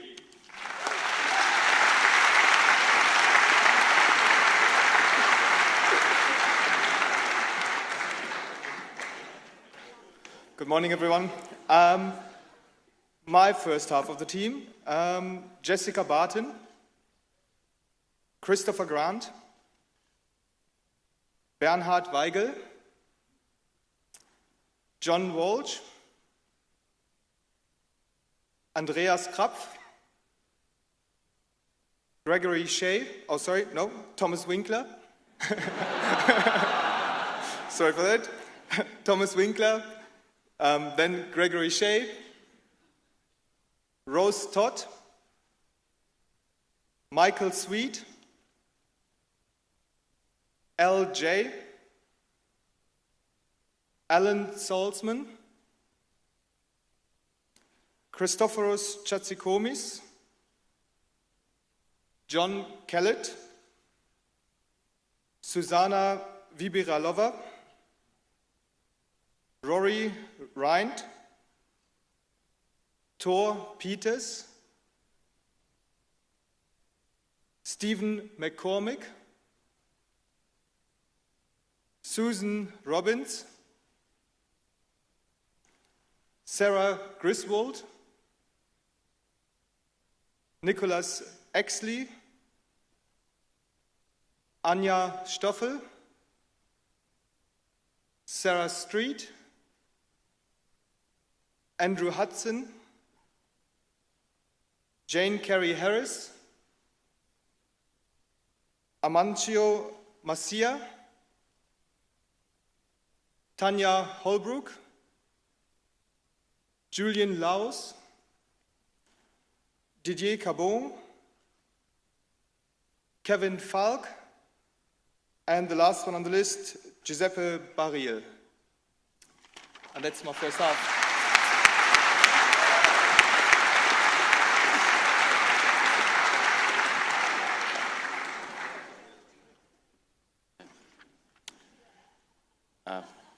Yeah. Hi, good morning, everybody. Yeah. Yeah. Nicholas Schellenberg, Greg Glover, Graham Hill, Adrian Hemes, Mary Froley, Karsten Busk, April Rellis, Gregory Adams, Roseanne McGlinchey, Chris Fox, Philip Holcomb, Sarah Knowles, Heather Kemp, Anne-Marie Davis, Jock Richardson, John Gannon, Dan Davis, Philip Flintoft, Corina Mating, Mike Probert, Simon Springer, Raymond Kinsella, Gil Hosier, Ryan Ingram, Peter Nemchek, Robin Saunders, Randall Ransom, Adam Crystal,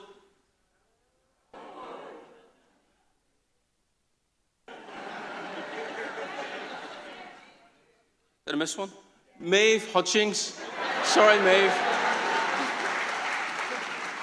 Thanks. And last on my list, Han Dirksen. Okay, thank you.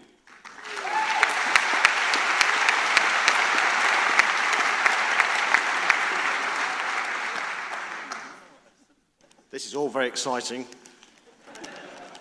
Are you still nervous? I've seen the list, I'm bloody terrified. Right, for those people who've clearly been very bad in a previous life, Jeremy Hilton, Sebastian Yates, Jennifer Hall, Don Peterson, Gemma Cowley. Loving you already. Tony Wilson. Is that for me or for you? Right, okay, sorry, where am I up to? Christopher Walsh. Keith Williams. Mathasis Egerman. I apologise now for any mispronunciations. Faith Burns. Yong Ho Lee. Jan Augustin. Lucas Canag. Pamela Harvey. John Freeman. David Watkins. Jeremy Hill. Paul Stevens. Alexander Beckshaw. Belen Kostov. Richard Hutchings. Jonas Roston. Hannah Thompson.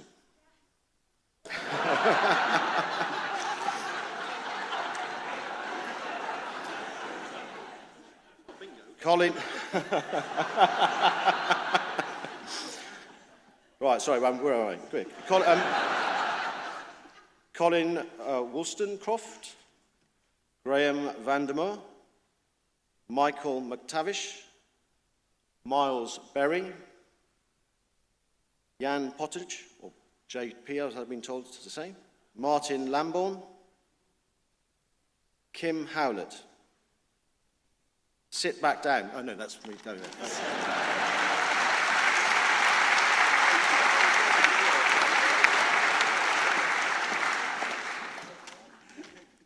Hello, everybody. What a big day. So this is going to be half of my team. Neil White, Arthur Bonnet, Gerardo Inroque, David Lowe, Michael Bryan, Belinda Lyons, Toby Rubenstein, Eric Elstrom, Dave West, Scott Els, Rowena Verity, Chris Moxie, Armand Schraig, David Smith, Duncan Cresswell, Nick Smith, James Laurie, Krista Barnes, Maureen Westell, Samantha Cardo, Simon Talford, Roger Hollingworth, Sajida Norat, Emmanuel Rivora,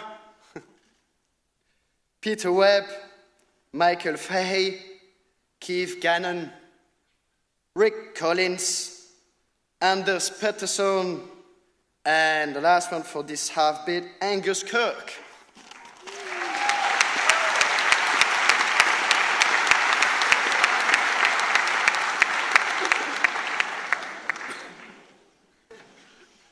Well, this is getting exciting. Okay, Graham Dodge, Helen Lane, Mike Kidwell, Claire Fulton, Neil Stafford, Stephen Finn, James McPhee, John Venicum, Mark Vantries, Eric Miglin, Steve Schultz, Marcel van Velzen, John Worrell, Carrie Rich, Johnny Pillar, Gareth Osborne, Richard Wiesencraft, Sophia Müller, Jonathan Fretton. Thanks, mate. Richard Peters, Nicholas Sheridan, Pam Truman, Mark Whiteley,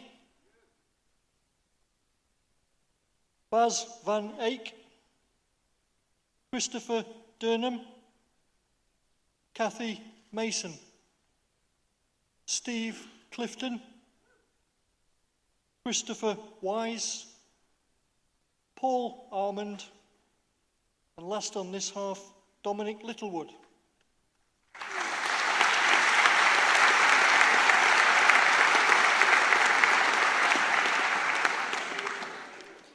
Okay, good afternoon. Marek Emilian? Yes! Elizabeth Howe? Jerome Greenhall? Simon Dubois? Ian Coke? Tony Whittemore? Bill Whitaker? Sharon Crapnell? Steve Bailey? Shannon Dean? Emily Wooderson, Julio Mathieu, Ghislaine Chapelain, Linda Rogers, David Benz, Dale Elliott, Eric Firm, Frank Segaith, William Baldwin, Bronwyn McAllister, Philip Haig, Lawrence Rodman, Paolo Bramucci, Dominique Weber, Chadwick Welch, Christopher Stevens, Tony Brown, Benno Frauhigger, Anton Spierenberg, and Thomas Weitscher.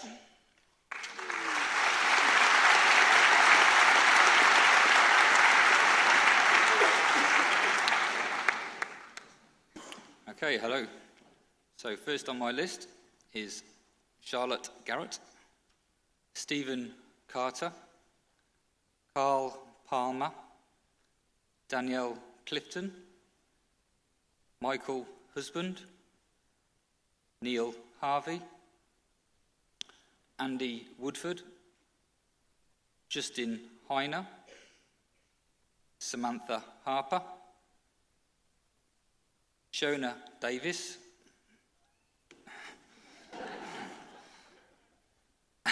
Andrew Hill, Malcolm Dallas, Andy Schofield, Jerry Stokes, Louise Taylor, John Ross, David Walwyn, Christian Domsheet, David Ferguson, Mary Hill, Stuart Reed,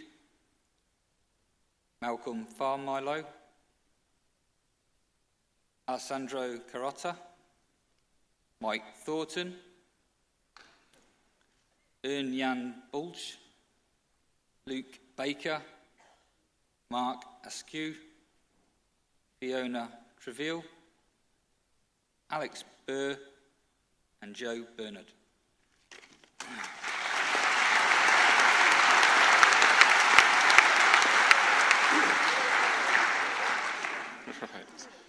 Afternoon, everybody. Coming sailing with me, we have Andrew Greenough, David Harries, Philip Wilkinson, John Cole, Ken Schatz, Alexandra Weaver, Damien Egan, Peter Spate, Ineke van der Weyden, Rupert Lebrum, Claire Lavin, Jonathan Wedgwood, Graham Coots, Michael Ferguson, John Alexander, Kathy Lind Mottram, James Cole, Jens Ober Bloibaum, Abby Johnston, Alison Allister, Tim Lewis, Michael Lodge,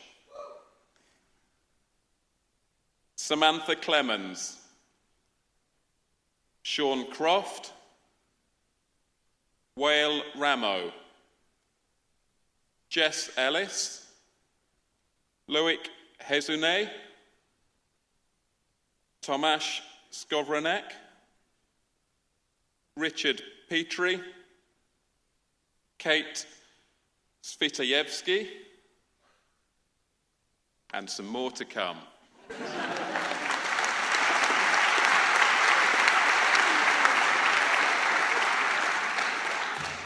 Afternoon, fellow adventurers. I see that red is this year's fashion, and I'm slightly under fashion, as it were. Team Taylor then, Team Roy, coming at you. Drum roll, please. I'll do the drum roll.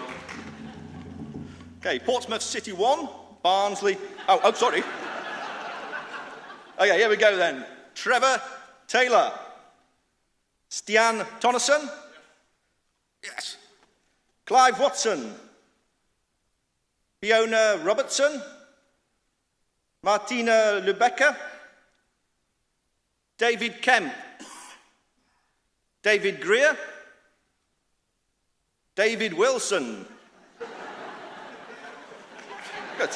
Team of Davids here. Nigel Olcombe. Michael Fenton. Matteo Grassi.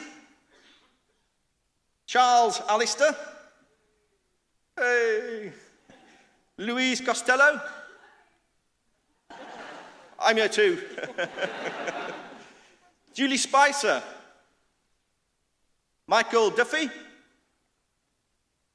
David Lawson.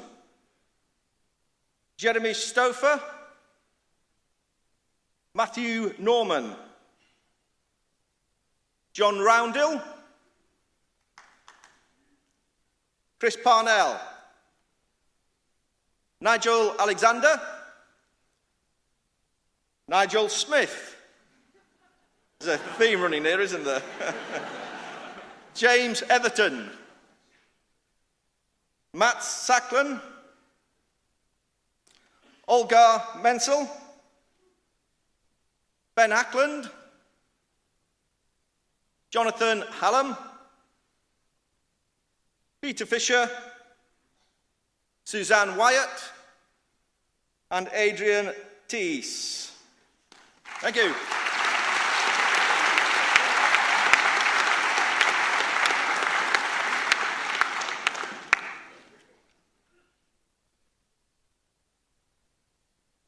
It is afternoon, so good afternoon, everyone.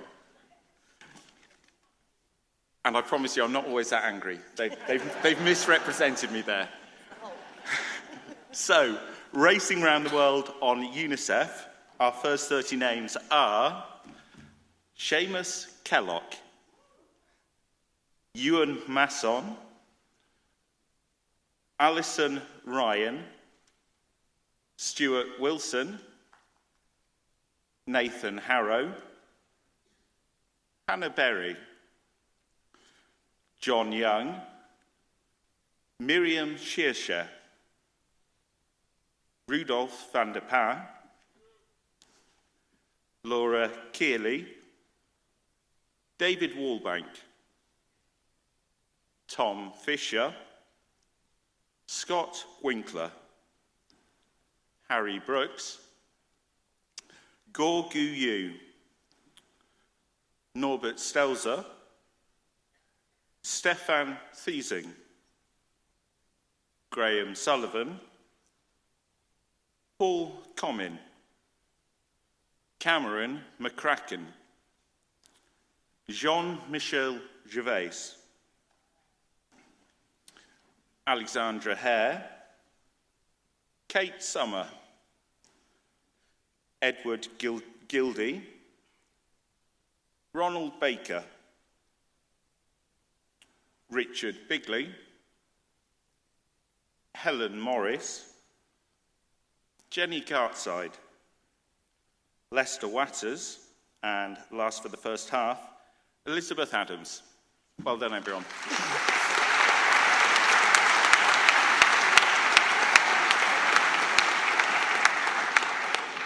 Good afternoon.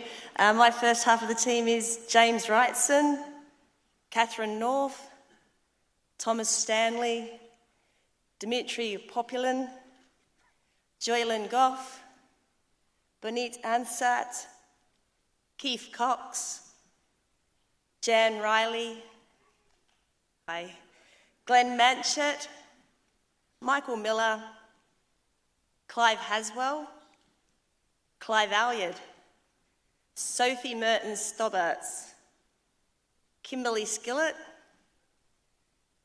Jonathan Farquharson, Philippe Gimotti, Oliver Curry, Michael Davis, Graham Wedlake, Martin Greenshields, Nicola Harford, Jennifer Lumsden Gordon, Hans-Peter Belschmeyer, Gu Fong Yang, Ian Crystal, Bent Luguen, Margaret Ravenscroft, Benjamin Doak, Sarah Beale, and Amandio Rampanilli. Thank you.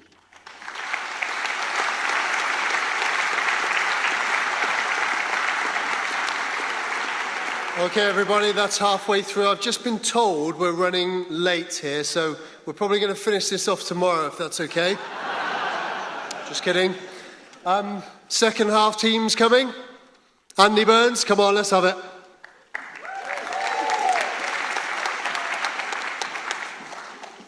All right, this is it, everybody. If your name's not on the list, you're not coming in. So, Sandra Squire, Sheila Pearce, John Charles, Thomas Herbst, Julie Snowden, Ross Brown, Ian Mumford,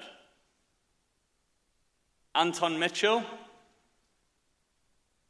Philip Blakely, Catherine Foster, Jim Toms, Edmund Aldworth, Stefan Humeke, Claire Stafford, Spencer Bienvenu, John Buckman,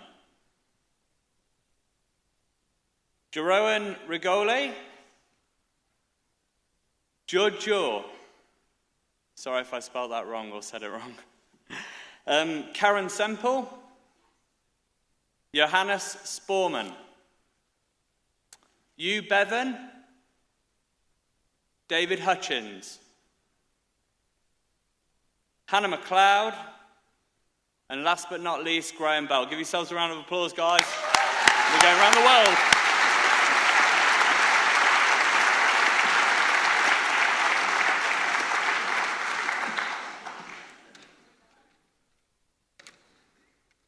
Right, and my second half starts with Olaf Volkmann, Lee Mounter, Scott Barrett, Bastian Don,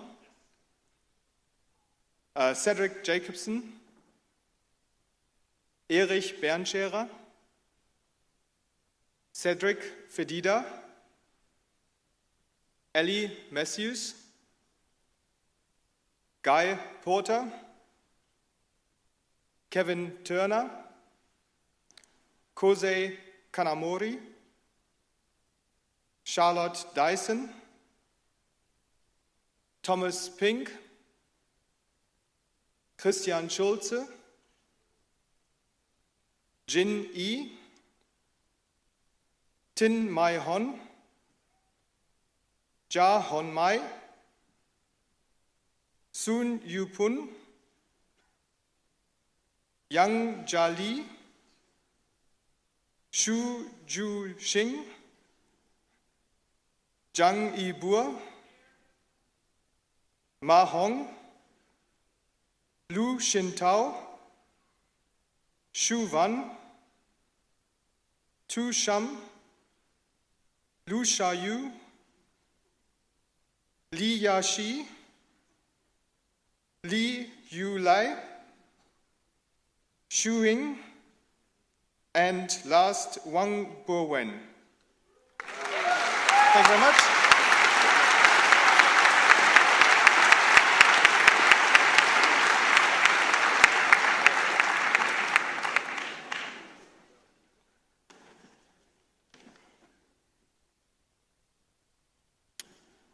Okay, the second half of Team Connell. Lydia Ho, Bruno Dalcomo, Louise Greenan, Malcolm Gregg,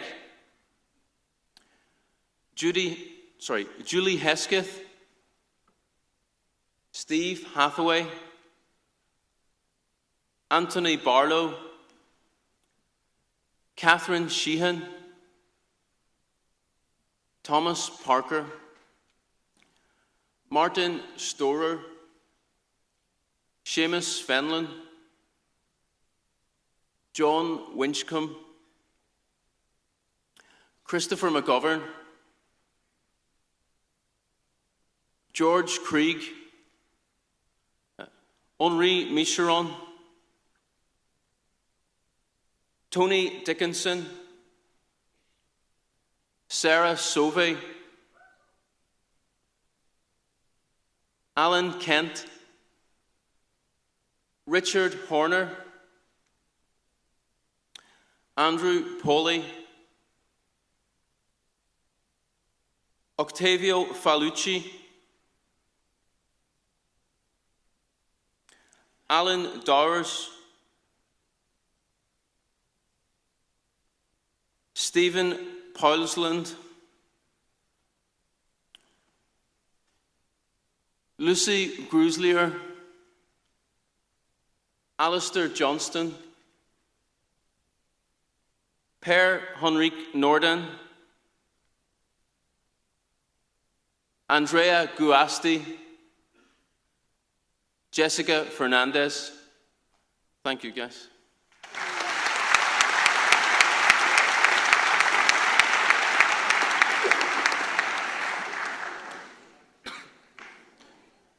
Round two for the naughty bus. Okay. Kure Ozplan, David Rummett, Samantha McClements, Emily Dixie, Andrew Sutherland, Alexander Kurtel,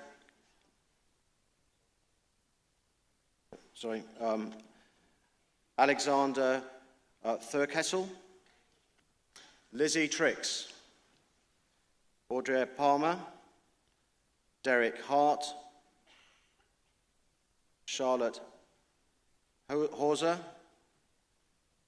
Mr. Stephen Hayes,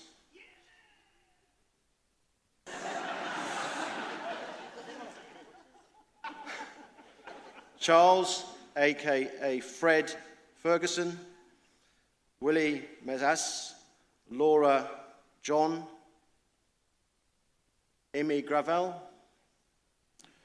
Riccardo Banchetti, Philip de Tort, Linda McDavitt, Neil Paulin, Mark Teresco, Michael Hale, Wojciech Duchar, Theo Stenton, Janet Gill,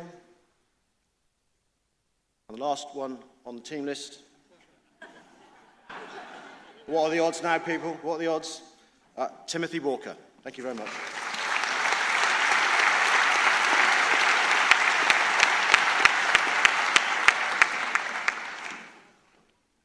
All right, second half of Team GT, Gin and Tonic. Klaas Lindblad, Prussian D, Alexandra Belson, Stefan Golik, A.G. Thiel, Garrett Isaac, Stephanie Giddies, Lindsay Burns, Michael Turner, James Allison, Darren Smith, Jane Kutz, Stephen Sinclair, Azif Hussain, Madeleine Bull, Sarah Addison, Rebecca Khan, Ewan Slight, Jacques Bondars Graba, Simon Godison, Sonia Parsons, David Block, Mia Showell Woodwith, Gregor Schroeder, Massimo Bonfante, and Mick Putney.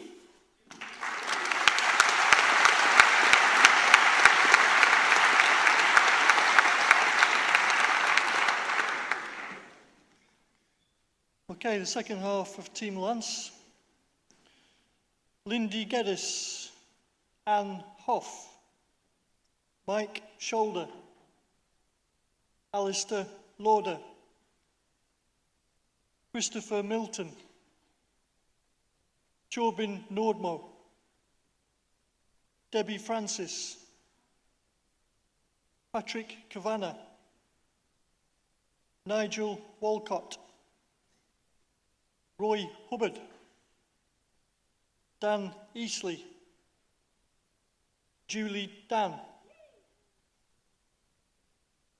Marie Small, Ian Selby, Nicholas Redman, Sally Derrick,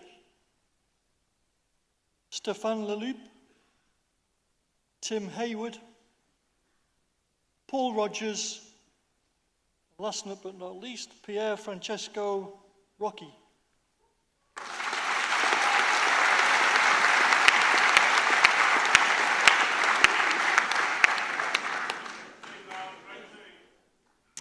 To complete the team, Kerrigan Abbott, Chris Goodwin, Simon Foster, Andy Farnham, Bhaskar Mitra, Nicole Stull, Oliver Micklethwaite Howe, Thomas Waite, Lucy Brinson, Nessa Maloney, Rachel Penny, Eric Froggatt, Henry Drum, Dominic Elias, Christine Laming,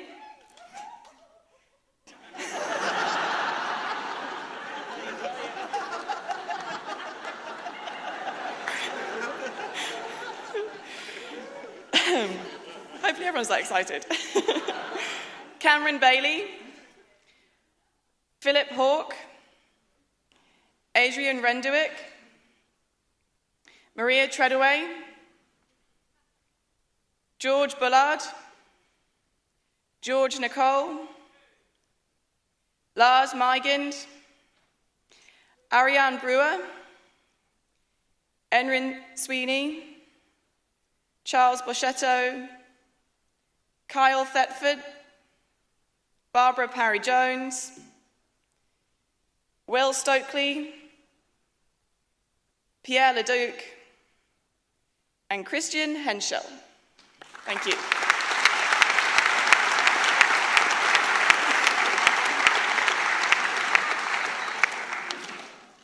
Okay, for the second part of the list, I've got Gary Webster, Anthony Sharples, Alberto Collin, Emily Marsh, Hong Ning Su, Dario Briongos, Alex Kolczynski, Holly Sturgis, David Davis, Megan Powell, Rossier Lee Grieber, Marion Shepherd,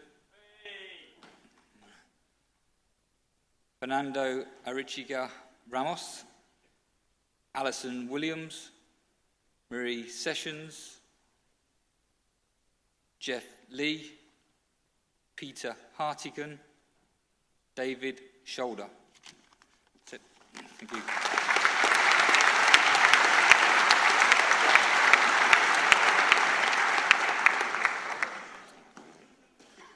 Okay, joining the first half of our team, Fernando Alonso Fontes, Catherine Cordiner,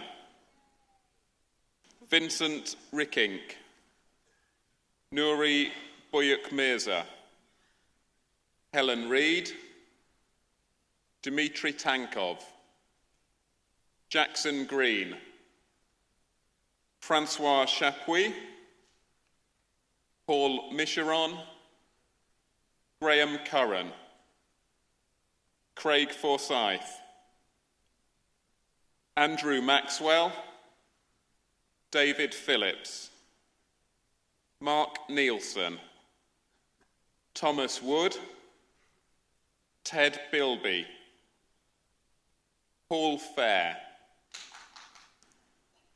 Mark Waters, Jessica Talbot,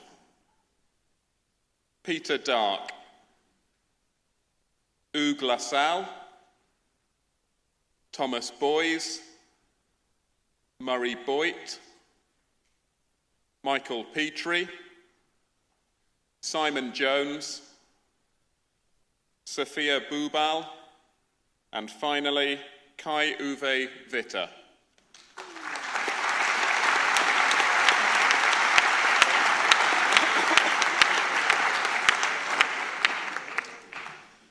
It's just like waiting to be picked for the football team, isn't it? Just hoping that you're not last. Okay, Team Roy, part 2 then. Colin McAdam, Jane Hunt, Simon King, Michael McGarren, Catherine Fucher, Caitlin Lyle, Fran Baker, Bernie Pickett, Baz de Jong, Darren Lemon, Diane Andre, Ollie Thrower, John Kerrison, Maggie Sy, Philip Aywood, Lu Tin Yu, Oliver Ruprecht, Andre Defray, Ali Ray, Sean Farley, Sucheta Jadav, Daniel Richardson, Mark Pearson, Andre Ronsour, Xiaowei Chen, and Michael Amson. Thank you. Okay, Team Roy, I don't always look that mean. As long as you comply, we'll get on fine.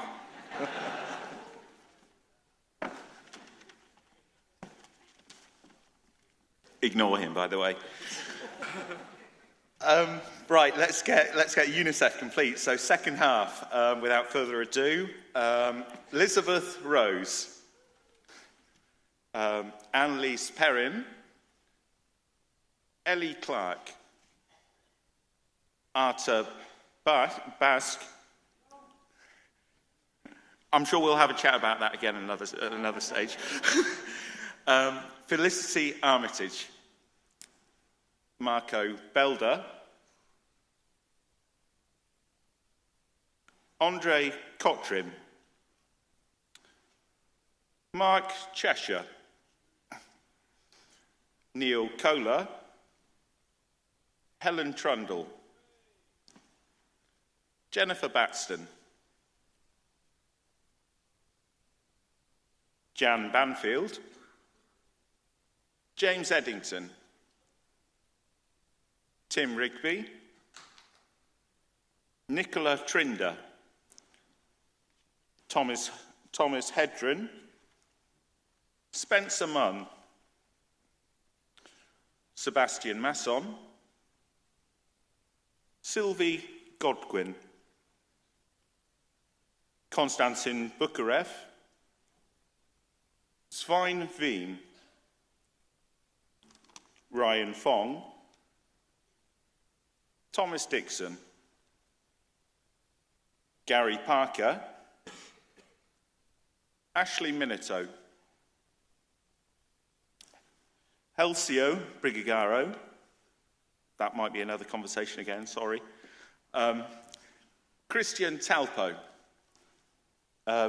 Kem or Sem, Demi Clue, Alexander Kumar, and finally, Andreas Orlund.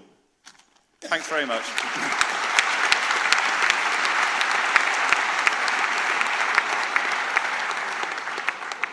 So I guess if I don't read your name out and your name hasn't been read out, Dan, I hope you've got your wallet with you.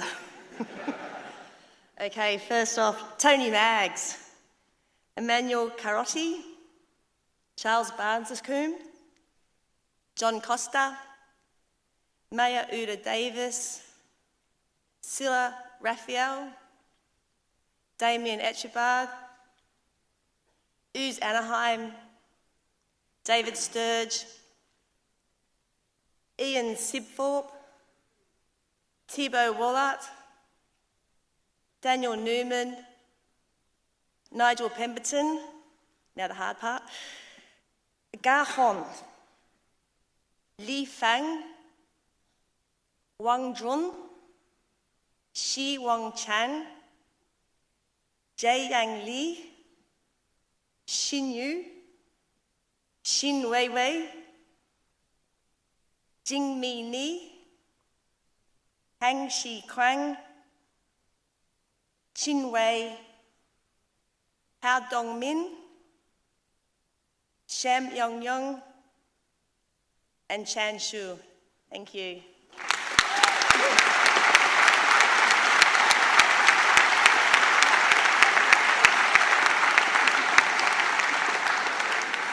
Okay, guys, there we have it. Race crew allocation complete. So, Dan, remember what I said. If anybody has returned a contract to us, fully paid their berth fees, and not been called out, be honest, put your hand up in the air. Congratulations, Dan and Carol. Well done.